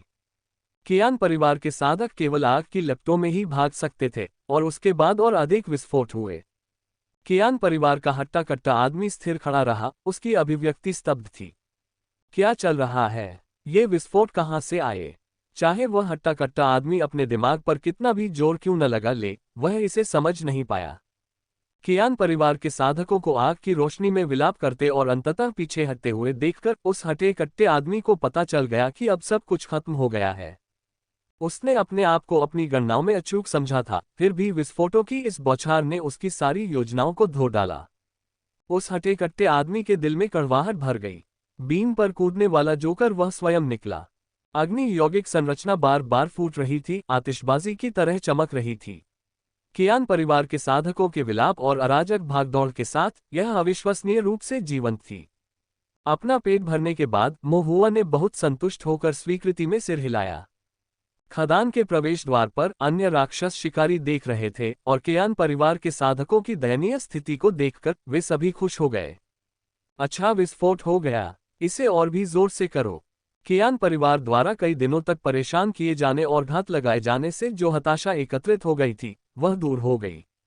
एल्डर यू को भी बड़ी राहत महसूस हुई और उन्होंने एक बार फिर कियान परिवार को ऊपर से नीचे तक शाप दिया। अब जब राक्षस शिकारियों का तनाव कम हो गया, तो दबाव कियान परिवार के साधकों पर आ गया। लड़े या न लड़े, यदि वे आक्रमण करते तो बुरी तरह से नष्ट हो जाते, लेकिन यदि वे ऐसा नहीं करते तो इसका अर्थ होता कि उन्हें बिना किसी लड़ाई के आध्यात्मिक खदानों को सौंप देना पड़ता। कोई भी विकल्प कियान परिवार के लिए अस्वीकार्य था। अगले दिन कियान परिवार ने युद्ध के मैदान को साफ किया और अपने घायलों को इलाज के लिए वापस ले गया। मूलतः बहुत से लोग घायल हुए थे, लेकिन कुछ ही मरे थे। हालांकि कुछ घायल कृषकों पर वापस लौटते समय राक्षस जानवरों ने घात लगाकर हमला किया। रक्त की गंध से आकर्षित होकर राक्षस जानवरों ने उन्हें ढूंढ लिया। गंभीर रूप से घायल कियान परिवार के साधक युद्ध के मैदान से निकले ही थे कि वे जानवरों के पेट में समा गए। कियान परिवार के मुखिया कियान होन क्रोधित हो गए और उन्होंने आदेश दिया कि चाहे कुछ भी हो जाए, उन्हें आध्यात्मिक खदानों पर कब्जा करना ही होगा। इस आदेश के बोझ तले दबे कियान परिवार के हटे कट्टे पुरुष नामहीन चोटी के बाहर एक शिविर में केवल गहराई से विचार कर सकते थे। इस हटे कट्टे आदमी का नाम कियान जुआंग था, जो कियान परिवार का प्रत्यक्ष वंशज था, लेकिन कियान होन के वंश से नहीं था। यही कारण था कि उसे इस जानलेवा मिशन का काम सौंपा गया था। ये बात उसके इरादों के बिल्कुल अनुकूल भी थी। हालांकि वह सीधा वंशज था, लेकिन कुल में उसका बहुत सम्मान नहीं था और उसका भविष्य भी अनिश्चित था। यदि वह इस बार आध्यात्मिक खदानों पर कब्जा कर लेता है, तो निश्चित रूप से कबीले के लोग उसे नए सम्मान से देखेंगे, और यदि वे उसे आत्मा के पत्थर और गोलियों से पुरस्कृत करेंगे, तो उसकी फाउंडेशन स्थापना की उम्मीदें पूरी हो जाएंगी। एक बार जब वह फाउंडेशन बिल्डिंग कल्टीवेटर बन गया, तो वह एक एल्डर बनने की आकांक्षा कर सकता था और कियान परिवार के भीतर महत्वपूर्ण प्रभाव डाल सकता था। कियान परिवार के बुजुर्ग की शक्ति महान थी, लेकिन पदोन्नति के मानदंड सख्त थे। या तो आपके पास आधार स्थापना की साधना होनी चाहिए, या आपको संरचनाओं, कीमिया या कलाकृतियों के शोधन में अत्यंत उच्च उपलब्धियां प्राप्त होनी चाहिए, या आपको किसी संप्रदाय या ताओवादी न्यायालय में एक महत्वपूर्ण पद प्राप्त होना चाहिए, या आपने कबीले में कोई उत्कृष्ट योगदान दिया हो। कियान जुआंग इनमें से किसी भी शर्त को पूरा नहीं करता था, इसलिए एल्डर बनने का एकमात्र रास्ता फाउंडेशन बिल्डिंग कल्टीवेटर का दर्जा हासिल करना था। इसलिए उसे आध्यात्मिक खदानों पर कब्जा करना ही था, अन्यथा न केवल उसे कुछ भी हासिल नहीं होगा, बल्कि उसे एक बड़ी गलती के लिए भी जिम्मेदार ठहराया जाएगा। कबीले के भीतर सभी कृषकों को परिवार माना जाता था, इसलिए अनिवार्य रूप से उनमें से कोई भी वास्तव में परिवार नहीं था। यदि आप कबीले के लिए लाभ नहीं ला सकते तो आप बेकार हैं। कियान जुआंग बेकार नहीं दिखना चाहता था, वह आध्यात्मिक खदानों पर कब्जा करना चाहता था और इन राक्षस शिकारियों पर विजय प्राप्त करके कियान परिवार में उच्च पद पर पहुंचना चाहता था। थोड़ी देर बाद कियान परिवार का एक शिष्य रिपोर्ट करने आया। भाइयों ने जांच कर ली है। कल रात हुए धमाके एक फॉर्मेशन की वजह से हुए थे। कियान जुआंग ने भौहें चढ़ाई। एक संरचना। ये गवार सचमुच संरचना का इस्तेमाल करना जानते हैं। हाँ, कियान जुआंग की भौहें गहरी हो गईं। वह ये सोचने से खुद को नहीं रोक सका कि जब उन्होंने पहले हमला किया था, तो क्या उन अविनाशी रतन कवचों पर भी संरचना पैटर्न थे? कौन सी संरचना? कुछ शिष्य मास्टर कियान से पूछने के लिए कबीले में वापस गए, और मास्टर कियान ने कहा कि यह पृथ्वी अग्नि संरचना की तरह दिखता है। मास्टर कियान परिवार के एक प्रशिक्षण गुरु थे। हालांकि उन्हें अभी प्रथम श्रेणी का दर्जा नहीं मिला था, लेकिन ये बस समय की बात थी। इसलिए सम्मान के कारण लोग उन्हें मास्टर कहते थे। पृथ्वी अग्नि संरचना। कौन सी रैंक? 7 पैटर्न लाइनें। कियान जुआंग की अभिव्यक्ति ठंडी हो गई। ये सोचकर कोई आश्चर्य नहीं कि इसमें 7 पैटर्न लाइनें थीं। 7 पैटर्न रेखाएं क्यूई शोधन के अंतिम चरण में साधकों को घायल कर सकती हैं, और यदि कई रेखाएं आरोपित कर दी जाएं, तो उनकी शक्ति और भी अधिक मजबूत हो जाएगी। आक्रोश से भरकर कियान जुआंग ने उपहास किया, ये सोचना कि एक फॉर्मेशन मास्टर इन गरीबों की मदद करेगा। उन्हें विश्वास नहीं था कि ये गरीब, ढीले साधक एक फॉर्मेशन मास्टर को काम पर रखने की कीमत वहन कर सकते हैं। सबसे अधिक संभावना यह है कि फॉर्मेशन मास्टर ने उनके साथ एक स्पिरिट पैक्ट पर हस्ताक्षर किए थे, जो उन्हें सफलता मिलने पर खदान से स्पिरिट स्टोन्स को साझा करने की अनुमति देता। दुनिया लाभ के लिए आंदोलन से भरी हुई थी, और यह फॉर्मेशन मास्टर कोई अपवाद नहीं था। तब उस शिष्य ने पूछा, बड़े भाई, अब हमें क्या करना चाहिए? कियान जुआंग ने कहा, कोई बात नहीं, 7 पैटर्न निर्माण मास्टर के बारे में चिंता करने की कोई बात नहीं है। एक एकल फॉर्मेशन मास्टर संभवतः कितने फॉर्मेशन तैयार कर सकता है? कल रात एक विस्फोट हुआ, जिसमें संभवतः काफी संख्या में पृथ्वी अग्नि संरचनाओं का उपयोग किया गया था। उन्होंने यह मानने से इनकार कर दिया कि आज रात उन्हें विस्फोट करने के लिए और अधिक पृथ्वी अग्नि संरचनाएं हो सकती हैं। दरअसल मूव हुआ एक दिन में बहुत अधिक नहीं, केवल 7 या 8 जोड़ी अर्थफायर कंपाउंड फॉर्मेशन ही बना सकता था। लेकिन साधारण पृथ्वी अग्नि संरचनाओं के लिए मोहुआ के पास अभी भी काफी भंडार था, जो सब पिछली बचत से था।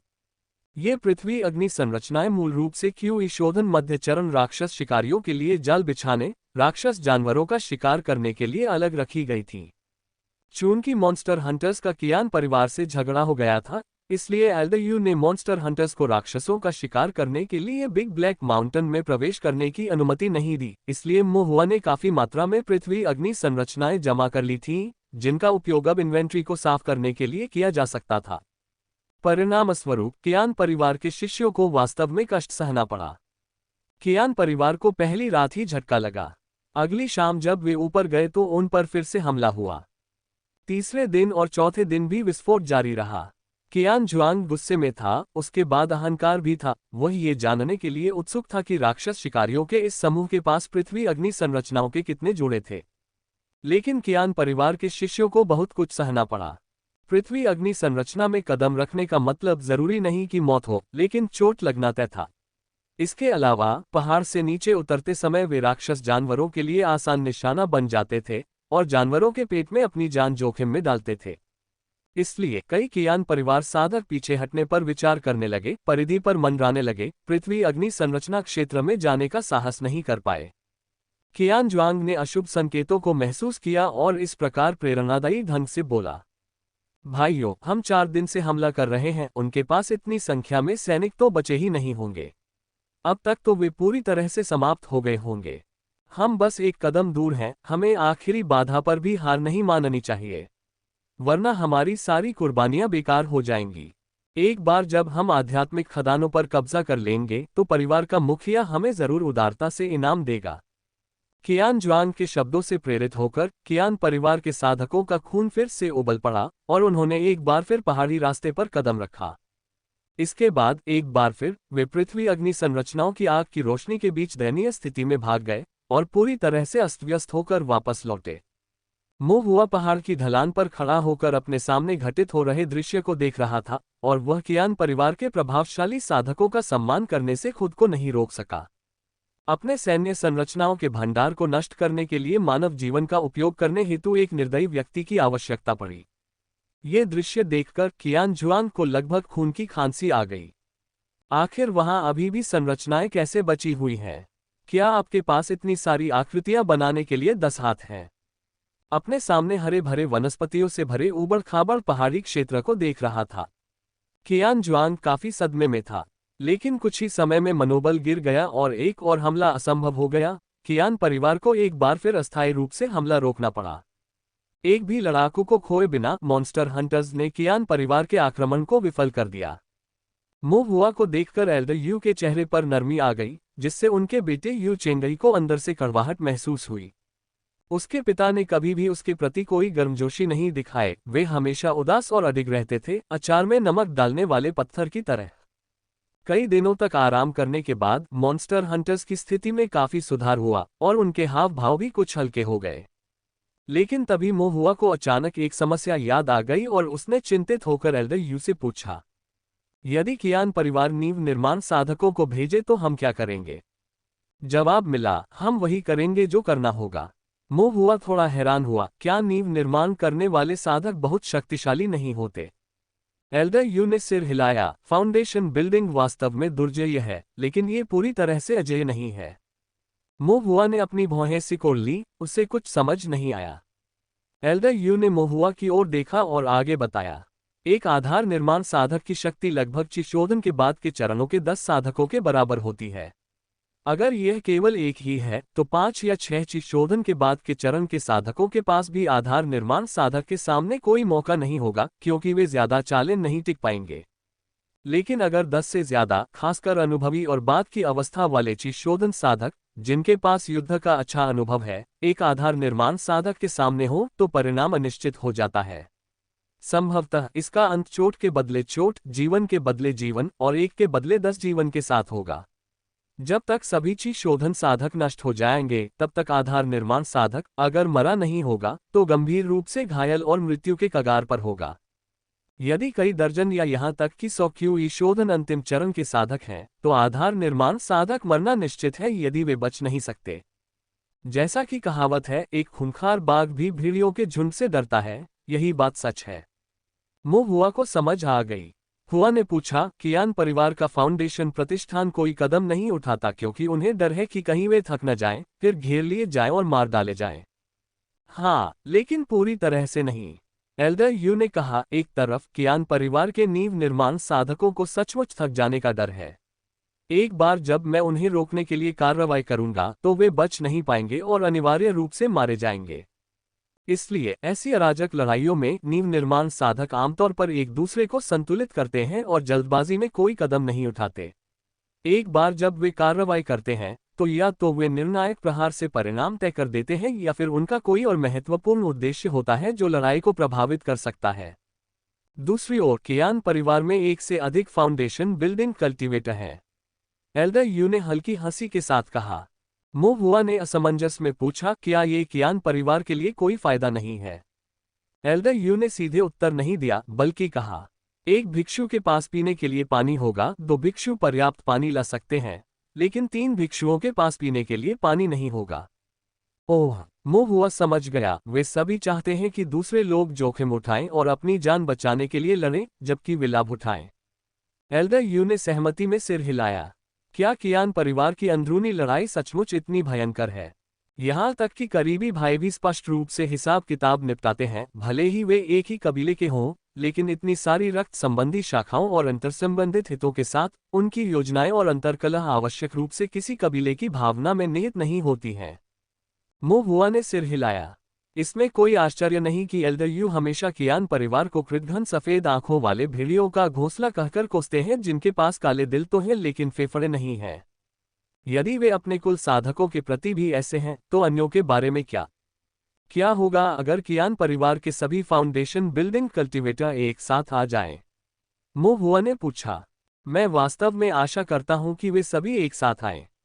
एल्डर यू ने अपनी भौहें थोड़ी ऊपर उठाई। अगर वे सभी आए, अपने कुल और उद्योगों को असुरक्षित छोड़कर, और अगर कोई दुश्मन ध्यान दे और उनकी संपत्ति लूट ले, उनके प्रत्यक्ष वंश का पूरी तरह से संहार कर दे, तो ये बहुत मनोरंजक होगा। एल्डर यू की अभिव्यक्ति कुछ हद तक खुशी से भरी हुई थी। मो हुआ ने अपना मुंह चौड़ा किया। क्या इस तरह की बात वास्तव में होती है? ऐसा कैसे नहीं हो सकता? तुम अभी जवान हो, कुछ 100 साल जियो और तुम देखोगे कि इस दुनिया में ऐसा कुछ भी नहीं है जो नहीं किया जा सकता, बस कुछ ऐसा है जिसकी तुम कल्पना भी नहीं कर सकते। मो हुआ काफी हिल गया, लेकिन ताओवादी न्यायालय इसके बारे में कुछ करेगा, है ना? जब एक बार लूट हो चुकी है और हत्या हो चुकी है, तो ताओवादी न्यायालय का क्या उपयोग है? एल्डर यू ने कुछ बार कसम खानी चाहिए, लेकिन ये याद करते हुए कि वह मो हुआ के सामने थे, उन्होंने खुद को थोड़ा रोक लिया। यदि प्रत्यक्ष शिष्यों का सफाया कर दिया जाए और केवल आधारशिला निर्माण साधक ही बचे रहें, तो भी वह एक खोखली शक्ति ही रहेगी, जो अति महत्वाकांक्षी किंतु शक्तिहीन होगी, तथा शीघ्र ही ऐसी स्थिति में बाहर हो जाएगी कि उसके पास खड़े होने के लिए कोई स्थान ही नहीं बचेगा। इसके अलावा, अगर बाहर स्थित कियान परिवार के महत्वपूर्ण उद्योगों को फाउंडेशन स्थापना संरक्षण के बिना छोड़ दिया जाता है, और कोई दुर्घटना होती है, तो उस समय उन्हें वास्तव में विनाशकारी झटका लगेगा। परिवार और उद्यम जितना बड़ा होता है, उसे बनाए रखना उतना ही मुश्किल होता है। इसलिए वे अपने फाउंडेशन बिल्डिंग कल्टीवेटर्स को जल्दी लड़ाई में नहीं आने देते। तो यह ऐसा ही है। मो हुआ को अचानक एहसास हुआ। मो हुआ को गहन विचार में डूबा देख एल्डर यू ने सोचा कि वह अभी भी चिंतित है और कहा, चिंता मत करो, कियान परिवार के नींव बनाने वाले भले ही खूंखार लगे, लेकिन असल में वे सब नाजुक और डरपोक हैं। मैं एक से आसानी से निपट सकता हूं, और अगर 2-3 भी आ जाएं, तो भी मेरे पास निपटने के तरीके हैं। मो हुआ आश्चर्यचकित था। एल्डर यू वास्तव में बहुत ही दुर्जय थे। बड़े भाई, क्या आपकी साधना बहुत ऊंची है? मो हुआ ने पूछा। ऐसा नहीं है कि मेरी साधना उच्च है, एल्डर यू ने आह भरी कड़वाहट से मुस्कुराए और कहा, बात बस इतनी है कि मैं लड़ाई में अपनी जान दांव पर लगाने की हिम्मत करता हूं, और वे नहीं करते। मो हुआ ने एल्डर यू की ओर देखा। एल्डर यू की दुबली भुजाओं और गर्दन के आसपास कई हल्के निशान थे, जो उनकी काली त्वचा के कारण तब तक दिखाई नहीं देते थे जब तक कि कोई ध्यान से न देखे। ये निशान मौत से लड़ने के कारण बने होंगे।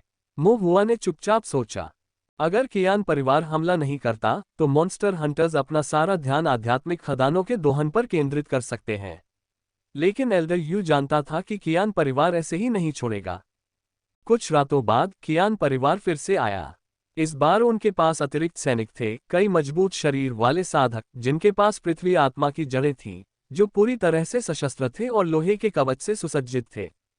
ये वह समाधान था जिस पर कियान जुआंग ने गतिरोध को तोड़ने के लिए विचार किया था।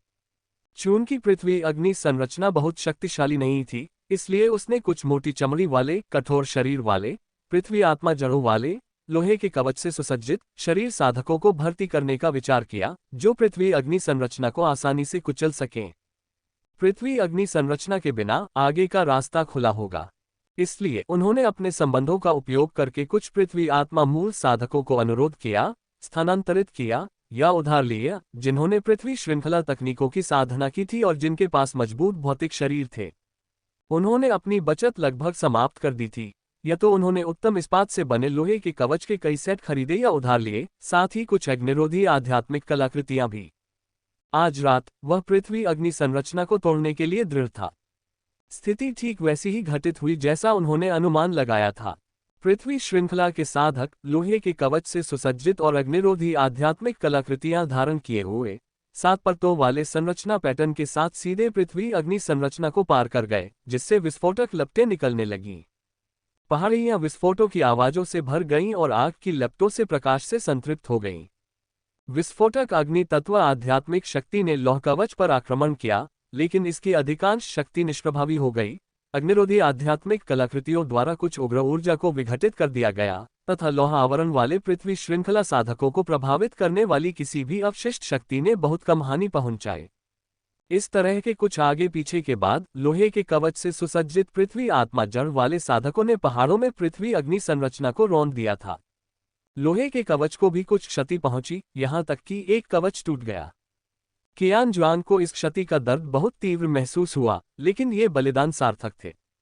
अंततः वह पृथ्वी अग्नि संरचना को तोड़ चुका था। कियान जुआंग ने अपनी भौहें उठाईं और गर्व और जोश से भरकर गहरी सांस ली। कियान परिवार के साधकों का नेतृत्व करते हुए उन्होंने अंततः उस पर्वत को पार कर लिया जो पृथ्वी अग्नि संरचनाओं से ढका हुआ था, जिसने उन्हें बार बार निराश किया था और उनके हृदय में एक मनोवैज्ञानिक छाया छोड़ दी थी। और कियान परिवार के साधक खदानों के प्रवेश द्वार पर पहुंच गए थे और आधिकारिक तौर पर मॉन्स्टर हंटर्स का सामना कर रहे थे। तभी कियान जुआंग को अचानक एहसास हुआ कि वह एक महत्वपूर्ण मुद्दा भूल गया है। उनकी मूल रणनीति एक आश्चर्यजनक हमले पर आधारित प्रतीत होती थी। अब रतन कवच पहने राक्षस शिकारियों के समूह तैयार खड़े थे, यहां तक कि इत्मीनान से उनका इंतजार कर रहे थे, क्योंकि उन्होंने काफी समय से उन्हें दूर से संघर्ष करते हुए देखा था। और पृथ्वी अग्नि संरचना द्वारा तबाह किए जाने के बाद वे अंततः राक्षस शिकारियों के आमने सामने आ गए। लेकिन क्या इसे आश्चर्यजनक हमला कहा जा सकता है? राक्षस शिकारियों की आंखों में एक उपहासपूर्ण चमक थी, मानो वे मूर्खों को देख रहे हों। कियान जुआंग के चेहरे पर गुस्से की झलक थी, लेकिन उसके दिल में ठंडक बैठ गई। अब आगे क्या करना है, उसे अचानक कुछ सूझ नहीं रहा था।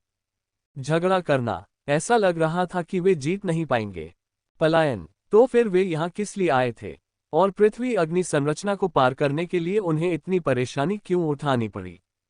जब कियान जुआंग आत्मसंदेह में डूब रहा था, तब यू चेंगई ने पहले ही अपनी तलवार निकाल ली थी। तुरंत ही अन्य राक्षस शिकारियों के ब्लेड प्रतिक्रिया में बाहर आ गए। रात पूरी तरह से काली थी और राक्षस शिकारियों की तलवारें सफेद रोशनी से चमक रही थीं। मारना, यू चेंगई क्रोध से दहाड़ा और उसके पीछे राक्षस शिकारी तीव्र गति से कियान परिवार के साधकों की ओर बढ़े। इस प्रकार कियान परिवार के साधक, जो पृथ्वी अग्नि संरचना को पार करने के लिए बहुत प्रयास कर रहे थे, शर्मनाक तरीके से एक क्षण से भी कम समय में पीछे हटने के लिए मजबूर हो गए। कियान होंग बड़ी मुश्किल से शिविर में वापस भागने में कामयाब रहा। उसने मिट्टी से ढके चेहरे के साथ स्थिति का सारांश दिया। शिष्यों की मृत्यु और चोट अवश्यंभावी थी और कुछ लोहे के कवच जब्त कर लिए गए थे। इसमें कोई मदद नहीं थी। राक्षस शिकारियों का प्राथमिक लक्ष्य लोहे का कवच था, जबकि स्वयं साधक गौण थे।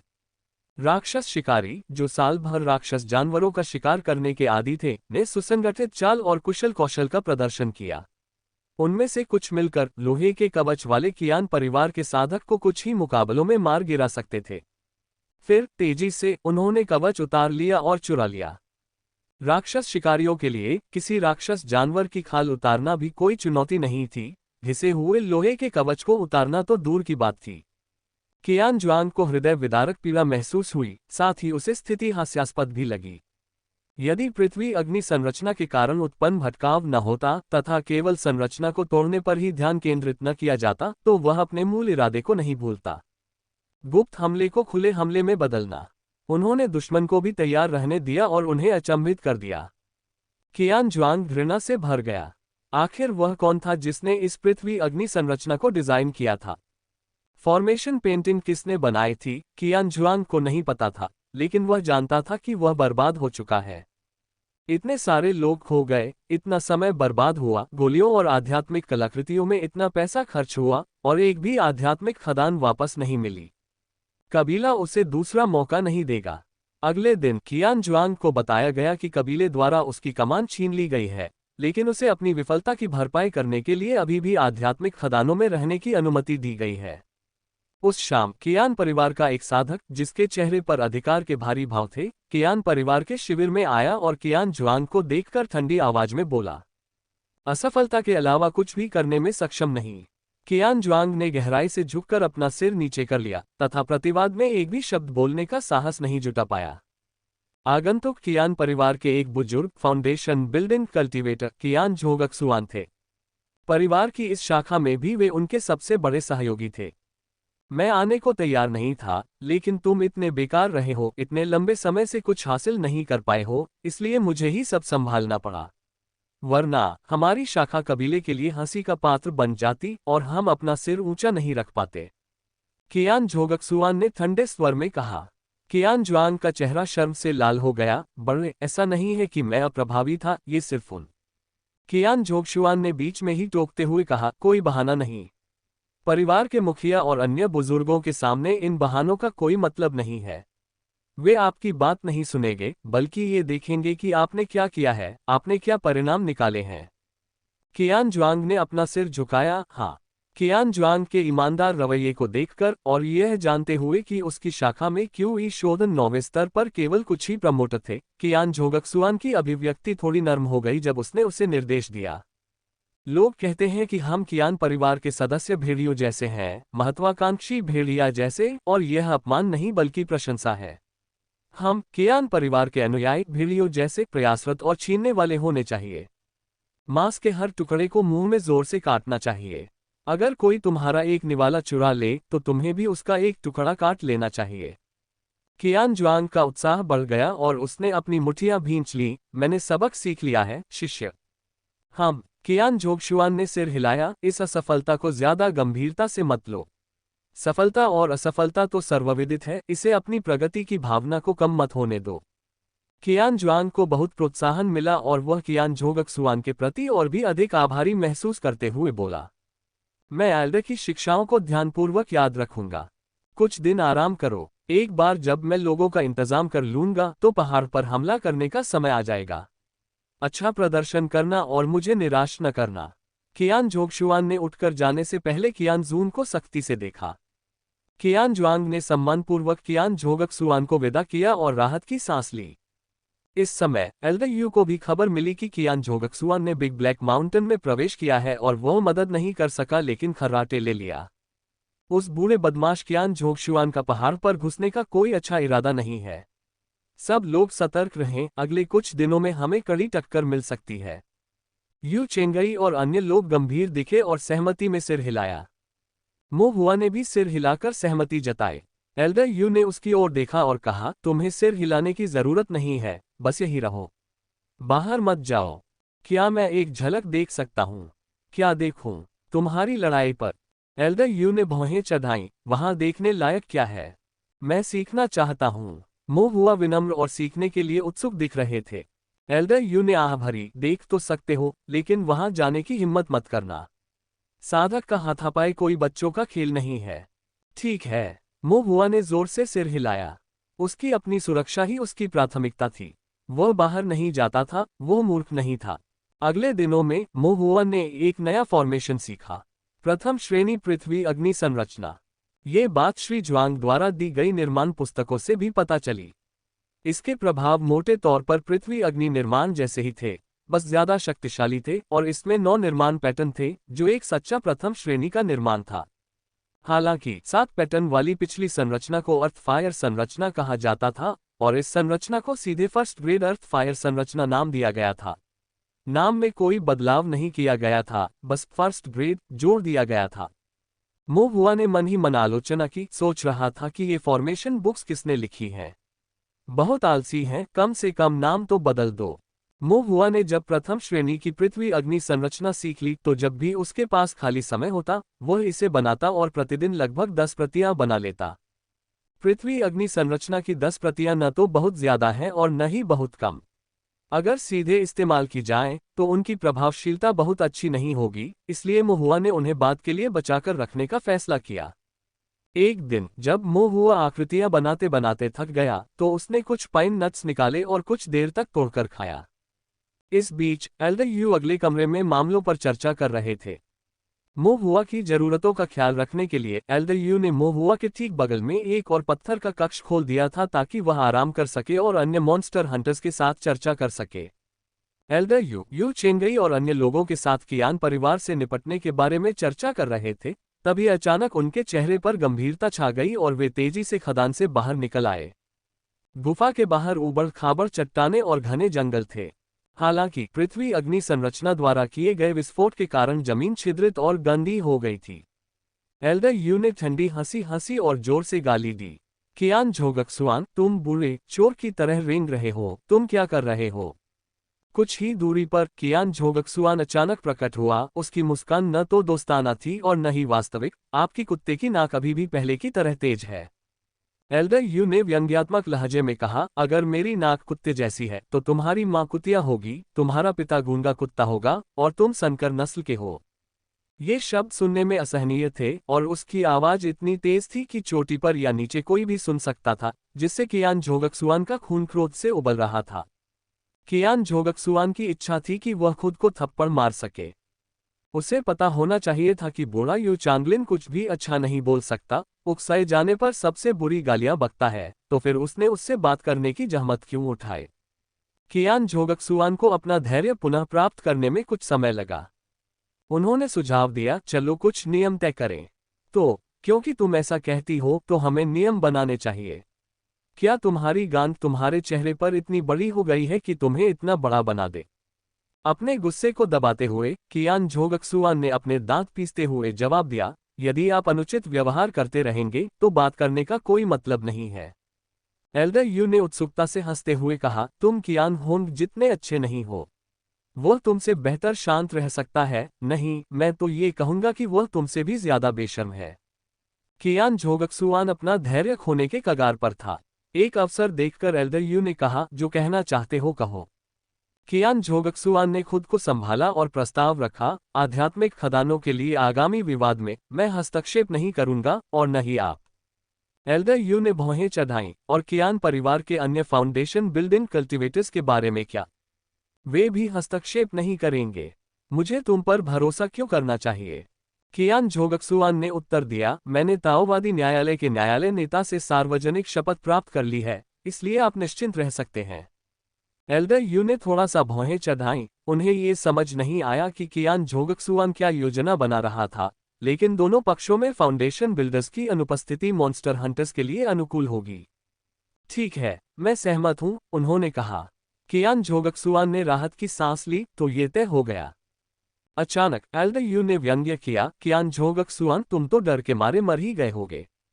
उस बूढ़े आदमी के साथ मौत की लड़ाई में शामिल होने से डर लगता है, साथ ही मॉन्स्टर हंटर्स के खिलाफ जीवन के लिए जीवन की बाजी लगाने से भी डर लगता है। कियान झोगक्सुआन का चेहरा खराब हो गया, लेकिन उसने न तो इसकी पुष्टि की और न ही खंडन किया। सचमुच वह डरता था। बूढ़ा कुत्ता यू चांगलिन मौत से नहीं डरता था, क्योंकि एक ढीला साधक होने का मतलब था कष्ट सहना। लेकिन कियान झोगक्सुआन के लिए, जो कियान परिवार के एक फाउंडेशन स्थापना बुजुर्ग थे, एक सम्मानित स्थिति और अंतहीन विलासिता के साथ मृत्यु एक विकल्प नहीं थी। उसकी प्रतिक्रिया देखकर एल्डर यू ने भी यही सोचा और जोर से चिल्लाया, तो बेहतर होगा कि तुम अपनी माँ के गर्भ में लौट जाओ और उसका दूध पीते रहो। यह असली लड़ाई की जगह नहीं है, काय नाजुक अंडे। बस अपनी दौलत की कोठरी में छिप जाओ और वहीं सड़ते रहो। ये जानते हुए कि शब्दों की लड़ाई में उसका कोई मुकाबला नहीं है, कियान झोगक्सुआन अपनी आस्तीन झटक कर मुड़ा और चला गया। मो हुआ ने जो सुना उससे वह अचंभित रह गया। उन्होंने सोचा कि यदि लोगों का अपमान करने के भी क्षेत्र होते तो एल्डर यू कम से कम आधे कदम के अमर होते। एल्डर यू कियान झोगक्सुआन को चुपचाप जाते हुए देखकर असंतुष्ट महसूस कर रहे थे। उन्होंने अपना सिर पीछे घुमाया तो देखा कि मो हुआ उन्हें आश्चर्य से देख रहे थे। खांसते हुए एल्डर यू ने कहा, जो बातें मैंने अभी कही तुम्हें उन्हें नहीं सीखना चाहिए। मो हुआ, जो पहले ही सबक सीख चुका था, ने आश्वासन दिया, चिंता मत करो एल्डर यू। दोनों पक्ष इस बात पर सहमत हुए कि फाउंडेशन स्थापना चरण के साधक कोई कार्रवाई नहीं करेंगे।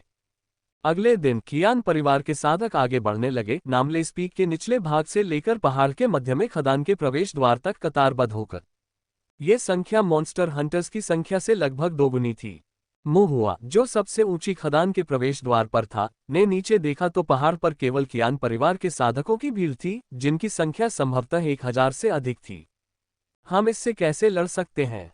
मो हुआ ने एल्डर यू की ओर देखा। एल्डर यू बेपरवाह दिखे, वे बहुत सारे लग सकते हैं, लेकिन वे सभी चावल की बाल्टियों से अधिक कुछ नहीं हैं। और इस तरह दोनों पक्षों के बीच लड़ाई शुरू हो गई। पहले तो ये सब जांच का विषय था, दोनों पक्षों में लापरवाही से वार पलटवार चल रहा था। यद्यपि मॉन्स्टर हंटर्स कियान परिवार के साधकों की तुलना में निम्न श्रेणी के थे, फिर भी उनके पास मॉन्स्टर बीस्ट्स के साथ युद्ध का वर्षों का अनुभव था। वे ताओवादी कलाओं में निपुण थे, अनुभव में समृद्ध थे तथा युद्ध में कठोर थे तथा आपस में उनका सहयोग भी सहज था। यद्यपि कियान परिवार के साधक साधना में उच्च स्तर के थे, फिर भी वे सामान्यतः बिना किसी चुनौती के दूसरों पर अत्याचार करते थे। उनके ताओवादी कौशल औसत दर्जे के थे तथा वे हताश होकर लड़ने का साहस नहीं कर पाते थे तथा वास्तविक युद्ध की शुरुआत में ही भय प्रदर्शित करते थे। थोड़ी देर की अफरा तफरी के बाद स्थिति धीरे धीरे स्पष्ट हो गई।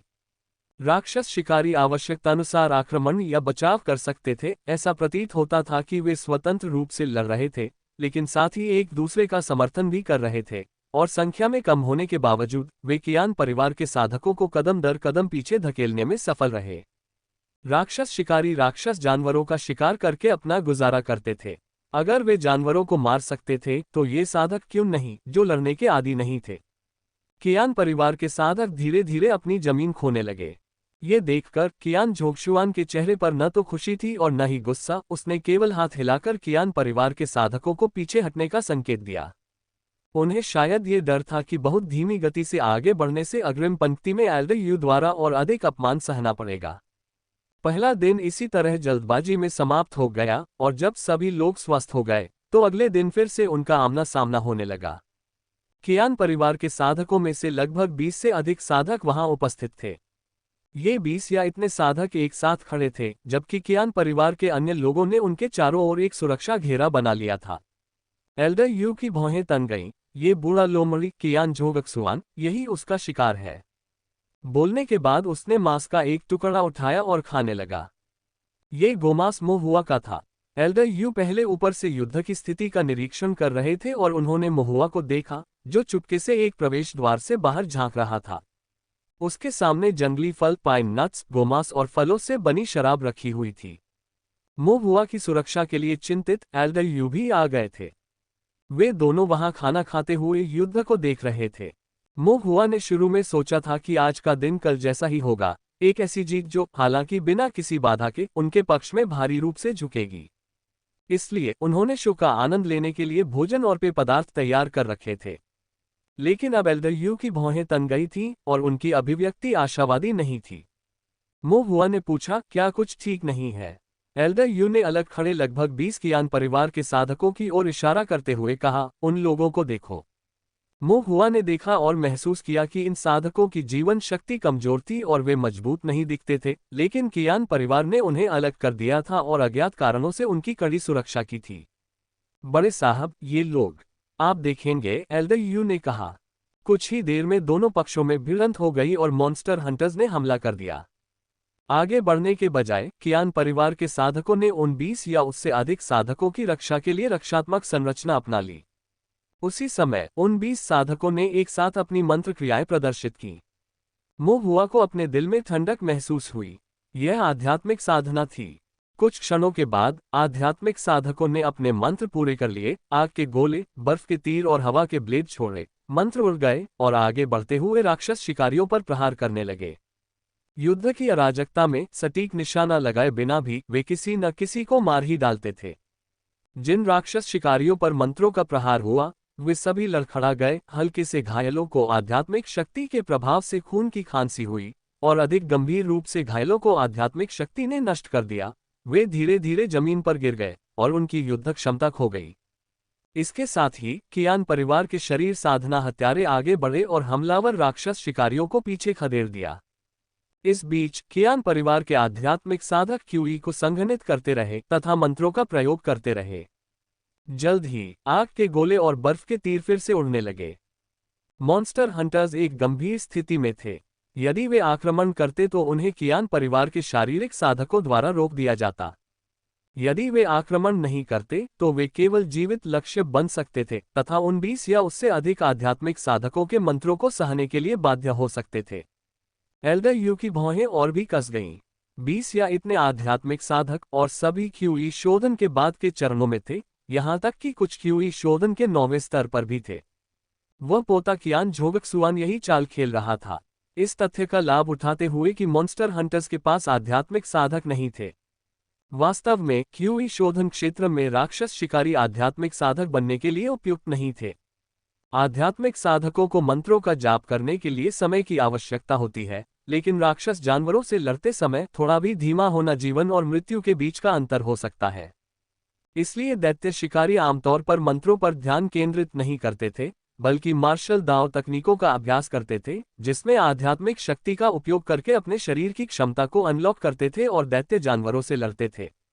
इसके अलावा आध्यात्मिक साधकों के शरीर कमजोर होते हैं। राक्षस जानवर की हल्की खरोंच भी उन्हें गंभीर रूप से घायल कर सकती है यदि उनकी मृत्यु नहीं होती, जबकि शरीर साधकों की त्वचा अधिक कठोर होती है, जो कुछ और प्रहारों को सहन कर सकते हैं। लेकिन अब कियान परिवार के साधकों के साथ युद्ध में कियान परिवार ने यह मान लिया था कि राक्षस शिकारियों के पास आध्यात्मिक साधकों की कमी है, या कम से कम उनके पास कोई प्रभावशाली साधक नहीं है। शत्रु के पास वह है जो हमारे पास नहीं है। इन लाभों और अपने मंत्रों पर भरोसा करते हुए कियान परिवार आराम से धीरे धीरे राक्षस शिकारियों को मार सकता था। राक्षस शिकारियों के बीच वास्तव में आध्यात्मिक साधक थे, लेकिन क्यूई शोधन के 8वें या 9वें स्तर पर या संख्या में 20 या इतने ही लोगों के बिना इस तरह के अराजक युद्ध में उनका प्रभाव सीमित था और वे स्थिति को बदल नहीं सकते थे। एल्डर यू के दिल में गुस्सा भड़क उठा। इसमें कोई आश्चर्य नहीं कि उस बूढ़े कमीने कियान झोगक्सुआन ने जोर देकर कहा था कि फाउंडेशन स्थापना चरण के लोग इसमें शामिल न हों। यदि वह कार्रवाई कर सकता तो वह तुरंत उन 20 या उससे अधिक आध्यात्मिक साधकों का वध करने के लिए दौड़ पड़ता और बहुत सी परेशानियों से बच जाता। अब चूंकि वह कोई कार्रवाई नहीं कर सकता था, इसलिए केवल क्यूई शोधन चरण शरीर शोधन राक्षस शिकारी के एक समूह पर निर्भर था। वे आगे नहीं बढ़ सकते थे, केवल मंत्रों से प्रताड़ित होने के लिए। एल्डर यू ने आह भरी, ये जानते हुए कि स्थिति उनके पक्ष में नहीं थी, और सीधे राक्षस शिकारियों को पीछे हटने का आदेश दिया, केवल गुफा के प्रवेश द्वार की रक्षा करने के लिए। कियान झोगक्सुआन ने तिरस्कार से उपहास किया, लेकिन उसका पीछा नहीं किया। उसे कोई जल्दी नहीं थी। देर सवेर ये राक्षस शिकारी आध्यात्मिक साधकों से निपटने में असमर्थ होकर धीरे धीरे थककर मर जाएंगे। अब जल्दबाजी में उनका पीछा करना और उन्हें मार डालना उस बूढ़े मूर्ख यू चांगलिन के चालाक जाल में फंसना आसान बना देगा। वर्षों से अनेक अवसरों पर यू चांगलिन के साथ काम करने के कारण वह जानता था कि वह शिखर तक पहुंचने के लिए बेशर्म है। यू चांगलिन के साथ व्यवहार करते हुए उसे कभी अधिक लाभ नहीं मिला था, लेकिन अब उसके लिए विजय का क्षण आ गया था। कियान परिवार पीछे हट गया और एल्डर यू ने भौहें चढ़ाकर सोचा कि कियान परिवार के आध्यात्मिक साधकों से कैसे निपटा जाए। यू चेंगई ने कहा, पिताजी, आप चुपके से कार्रवाई क्यों नहीं करते? आध्यात्मिक साधकों के इस समूह का वध क्यों नहीं कर देते? एल्डर यू ने उसे घूरते हुए कहा, तुम क्या बकवास कर रहे हो? क्या तुमने सुना नहीं उस बुजुर्ग ने क्या कहा? ताओवादी दरबार के दरबारी नेता हमारे समझौते के गवाह थे। अगर मैं अब जल्दबाजी में कोई कदम उठाऊंगा तो ये ताओवादी दरबार के मुंह पर तमाचा मारने जैसा होगा। मैं दरबारी नेता को ये कैसे समझाऊंगा? यू चेंगई ने धीमी आवाज में कहा, चुपके से। एल्डर यू की भौहें उठ गईं। क्या आपको लगता है कि बाकी सब मूर्ख हैं? क्या वे नहीं देख सकते कि यह चाल मैंने ही चली है? यू चेंगई ने कोई प्रतिक्रिया नहीं दी, लेकिन थोड़ी देर बाद उन्होंने कहा, क्या होगा यदि हम सुरक्षात्मक वस्त्र पहन लें और हमला कर दें? मो शान ने अपना सिर हिलाया। सुरक्षात्मक कपड़े पहनने से हमारी गति कुछ धीमी हो जाएगी और हम अभी भी लक्ष्य बने रहेंगे। यू चेंगई ने तब सुझाव दिया, तो फिर कुछ अच्छे चाल चलन तकनीकों वाले साधकों को खोजो। कियान परिवार के शारीरिक साधकों से बचने का कोई तरीका निकालो और उनके आध्यात्मिक साधकों को पीछे से मार डालो। मो शान ने सिर हिलाया। अब यही एक रास्ता है, हालांकि यह काफी जोखिम भरा है। बेहद सावधान रहना, वरना दोनों तरफ से हमला हो सकता है और फंस सकते हैं। जोखिम बहुत अधिक है और अगर कुछ गलत हो गया तो बचना मुश्किल है, एल्डर यू ने आह भरी। जब तक अत्यंत आवश्यक न हो, वह मॉन्स्टर हंटर्स को ऐसे जोखिम लेने के लिए इच्छुक नहीं थे। क्या हमें उनका मुकाबला करने के लिए आध्यात्मिक साधक ढूंढने चाहिए? यू चेंगई ने संकोच से पूछा। एल्डर यू ने एक क्षण सोचा और फिर अपना सिर हिलाया। वे न तो बहुत कुशल हैं और न ही उनकी संख्या पर्याप्त है। आध्यात्मिक साधक इस स्थिति को नहीं बदल पाएंगे। सभी लोग एक बार फिर चिंतन में डूब गए। अचानक एल्डर यू के मन में एक प्रश्न आया। हमारे राक्षस शिकारियों की श्रेणी में आध्यात्मिक साधक कौन है? यू चेंगई और मो शान क्षण भर के लिए स्तब्ध रह गए। उस समय उन्हें किसी की याद नहीं आ रही थी। एक सच्चा राक्षस शिकारी कौन आध्यात्मिक साधक बनेगा? कुछ लोग एक दूसरे को आश्चर्य से देखने लगे। मो हुआ ने डरते हुए अपना छोटा सा हाथ उठाया। मैं हूं। क्षण के लिए आसपास का वातावरण शांत हो गया। मैं मंत्र जानता हूं, मोहुआ ने जोर देकर कहा। एल्डर यू ने अपने विचार एकत्र किए और प्रशंसा के साथ शुरुआत की। बुरा नहीं है, आप आध्यात्मिक साधना में लगे रहें, मंत्रों का परिश्रमपूर्वक अध्ययन करें और आपका भविष्य निश्चित रूप से उज्ज्वल होगा। ये शब्द कुछ अपराध बोध के साथ कहे गए थे। प्रशंसा के बाद एल्डर यू ने सलाह देना जारी रखा। लेकिन आपका वर्तमान स्तर अभी भी कम है और आपकी आध्यात्मिक शक्ति कमजोर है। भले ही आप मंत्र जानते हो, ये दूसरों के साथ लड़ने के लिए उपयुक्त नहीं है, खासकर इस तरह की अराजक स्थिति में। एल्डर यू को डर था कि मोहुआ जल्दबाजी में बाहर निकल आएगा और कियान परिवार के साधकों से लड़ेगा। ऐसे अराजक युद्ध में यदि अच्छी तरह से संरक्षित न किया जाए तो आध्यात्मिक साधक अत्यंत असुरक्षित हो जाते हैं। यू चेंगई ने भी जल्दी से सिर हिलाया। वह भी मोहुआ के साथ होने वाली किसी दुर्घटना के बारे में चिंतित था। हालांकि मो शान ने मोहुआ को ऐसे देखा जैसे वह गहरी सोच में डूबा हो। एक पल सोचने के बाद मोहुआ ने कहा, मुझे थोड़ी मदद करने में सक्षम होना चाहिए। एल्डर यू थोड़ा हैरान हुए। ऐसा कैसे? मैं हाथापाई में ज्यादा योगदान नहीं दे सकता, लेकिन मैं उन आध्यात्मिक साधकों से निपटने में मदद कर सकता हूँ। बड़े यू ने भौहें चढ़ाईं। मोहुआ ने बताया, मैं अभी केवल क्यूई शोधन के छठे स्तर पर हूँ। मेरे मंत्र बहुत शक्तिशाली नहीं है।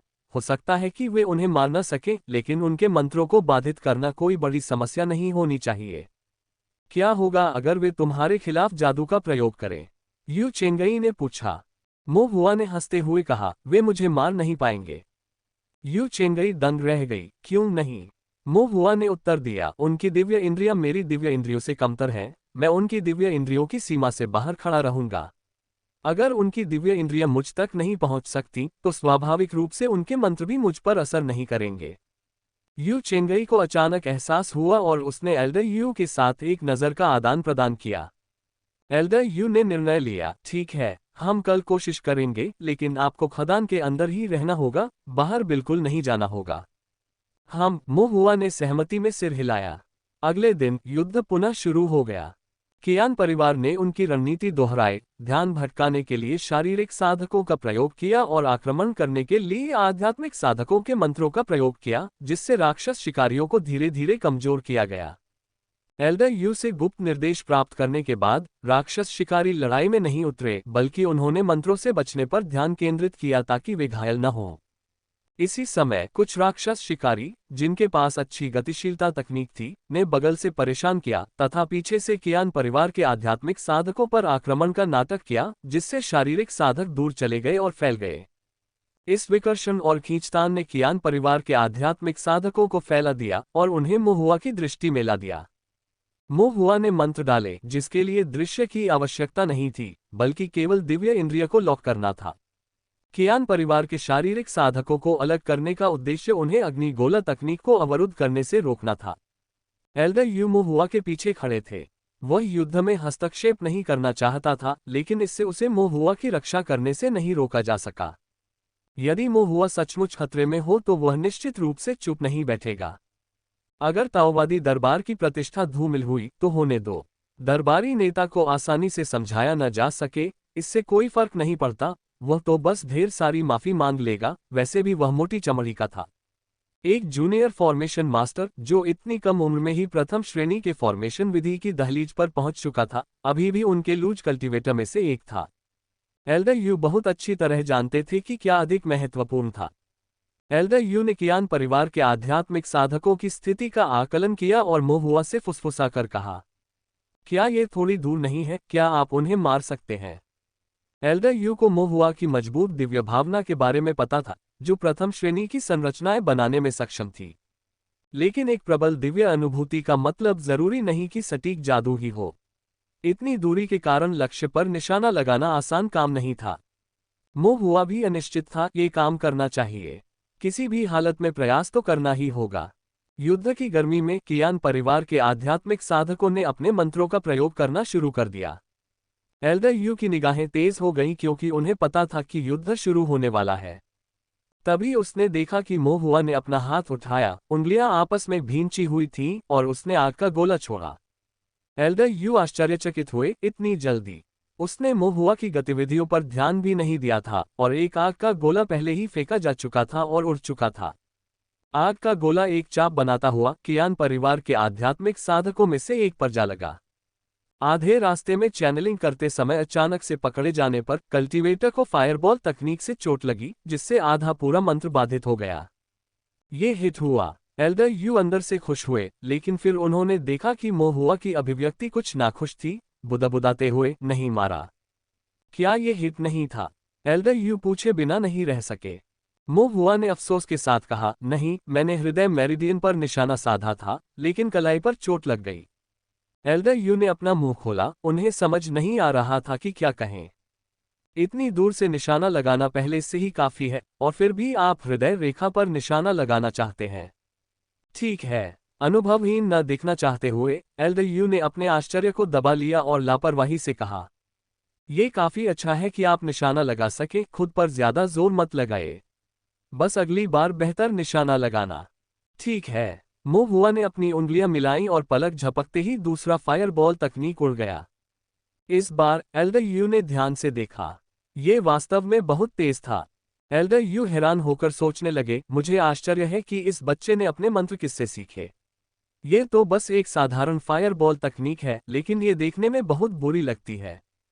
दूसरी अग्निगोला तकनीक के प्रक्षेपित होने के बाद यह एक कियान परिवार के आध्यात्मिक साधक के कंधे पर लगी। मोहुआ ने अफसोस के साथ आह भरी, फिर अपनी मानसिकता को समायोजित किया, अपनी सांस रोक ली और अपनी दिव्य इंद्रिय पर ध्यान केंद्रित किया और फायरबॉल तकनीक का प्रयोग जारी रखा। सौभाग्य से तीसरी और चौथी फायरबॉल तकनीकें काफी सटीक थीं। उनमें से एक ने निश्चित रूप से एक आध्यात्मिक साधक के हृदय की मध्य रेखा को छुआ, जिससे वह तुरंत अकड़कर गिर पड़ा। हालांकि यह घातक नहीं था, लेकिन वह जल्द ही उठने वाला नहीं था। दूसरा एक आध्यात्मिक साधक के चेहरे पर फटा, जिससे उसका चेहरा खिल गया और उसके सारे बाल जल गए। एल्डर यू चुपचाप बगल से देख रहे थे, लेकिन उनकी पलकें झपकती रहीं। क्या ये वास्तव में फायरबॉल तकनीक है? क्या ये सचमुच इतना सटीक हो सकता है? यह अपमानजनक है। समूह युद्ध स्वाभाविक रूप से अराजक होते हैं। एक फायरबॉल तकनीक ज्यादा नहीं होती, लेकिन 2 या 3 ध्यान देने योग्य होती है। खासकर तब जब एक जमीन पर अकड़ा पड़ा हो और दूसरे का चेहरा खिल गया हो। यहां तक कि एक मूर्ख को भी यह एहसास हो जाएगा कि कुछ ठीक नहीं है। बोलना। दूसरी तरफ एक आध्यात्मिक साधक है। कियान परिवार के साधकों ने मोहुआ की ओर देखा, जिसने अपना छोटा शरीर जमीन पर गिरा दिया और घनी झाड़ियों ने उसे पूरी तरह से छिपा लिया। कई दिव्य इंद्रियों ने मोहुआ के क्षेत्र की खोज की, लेकिन कुछ भी नहीं मिला। मोहुआ का स्थान ऐसा था जो अधिकांश क्यूई शोधन 9वें स्तर के साधकों की दिव्य इंद्रियों की पहुंच से बाहर था। हार मानने को तैयार न होते हुए कियान परिवार के आध्यात्मिक साधकों ने अपने मंत्रों को गाढ़ा किया और उन्हें मोहुआ की ओर फेंक दिया। एक क्षण के लिए आग के गोले, पानी के तीर, हवा के ब्लेड और सुनहरी रोशनियां चकाचौंध करती हुई उसकी ओर उड़ी। हालांकि ये मंत्र एक बार मोहुआ से अधिक दूर न पहुंचकर दिव्य इंद्रिय पर नियंत्रण खो देने के बाद धीरे धीरे नष्ट हो गए और मोहुआ तक बिल्कुल भी नहीं पहुंच सके। मोहुआ ने अब अपनी चिंताओं को पूरी तरह से त्याग दिया। चूंकि कियान परिवार के आध्यात्मिक साधक उस पर प्रहार नहीं कर सकते थे और शारीरिक साधक उस पर आक्रमण नहीं कर सकते थे, इसलिए अब वह बिना किसी हिचकिचाहट के कार्य कर सकता था। मो हुआ ने अपना छोटा सा सिर बाहर निकाला और तेजी से अपनी फायरबॉल तकनीक का प्रयोग किया। एक एक करके अग्निगोला तकनीकें वनस्पतियों, चट्टानों के ऊपर से उड़ी और कियान परिवार के आध्यात्मिक साधकों पर गिरी। क्यूई शोधन के छठे स्तर की अग्नि गेंद तकनीक बहुत शक्तिशाली नहीं थी, लेकिन जब यह प्रभावित होती थी तो अप्रिय होती थी, विशेष रूप से जब यह महत्वपूर्ण क्षेत्रों पर प्रभाव डालती थी। आध्यात्मिक साधक शारीरिक साधना में अच्छे नहीं थे। अग्निगोल तकनीक से चोट लगने पर भले ही वह गंभीर चोट न हो, फिर भी घाव हो जाते थे और कुछ तो राख और धूल में बदल जाते थे और उनके बाल जल जाते थे। और मो हुआ की फायरबॉल तकनीक के कारण वे दब गए और कोई भी मंत्र डालने में असमर्थ हो गए। कियान परिवार के आध्यात्मिक साधकों के मंत्रों का प्रयोग करने में असमर्थ होने के कारण राक्षस शिकारी अब संयमित नहीं थे। यू चेंगई की आंखें चमक उठी और वह जोर से चिल्लाया, मार डालो। राक्षस शिकारियों ने एक स्वर में जवाब दिया और एक क्षण के लिए युद्ध की चीखों और चीखों से आकाश हिल गया। आध्यात्मिक शक्ति उमड़ पड़ी, रक्त क्यूई बाहर निकल आए और राक्षस शिकारियों ने चाकू की रोशनी के वार छोड़े और कियान परिवार के साधकों पर हमला कर दिया। कियान परिवार के साधक दंड रह गए। मूलतः उनके पास श्रम का स्पष्ट विभाजन था। आध्यात्मिक साधक आक्रमण करते थे, शारीरिक साधक बचाव करते थे, दोनों प्रकार के साधक सहयोग करते थे, एक दमन करता था जबकि दूसरा प्रतिद्वंद्वी को कमजोर करता था। अब चूंकि आध्यात्मिक साधक आक्रमण नहीं कर सकते थे और शारीरिक साधकों के पास आध्यात्मिक साधकों के मंत्रों का दमन करने की शक्ति नहीं थी, इसलिए वे अपना बचाव भी नहीं कर सकते थे। मॉन्स्टर हंटर्स के भयंकर हमले के तहत कियान परिवार को एक बार फिर हारकर पीछे हटने के लिए मजबूर होना पड़ा। कियान झोगक्सुआन ने देखा कि क्या हो रहा था और उसका चेहरा पीला पड़ गया। यह मंत्र कहाँ से आया? उसने अपनी दिव्य इंद्रिय मुक्त की और मो हुआ की ओर बढ़ा, लेकिन एल्डर यू अचानक प्रकट हुए और उसकी खोजी दिव्य इंद्रिय को रोक दिया। कियान झोगक्सुआन की आंखें खुल गईं और उसने देखा कि एल्डर यू उसे उपहासपूर्ण और तिरस्कार भरी निगाहों से देख रहे थे। जैसे ही एल्डर यू उसे डांटने वाले थे, कियान झोगक्सुआन ने एक निर्णायक आदेश दिया, पीछे हट।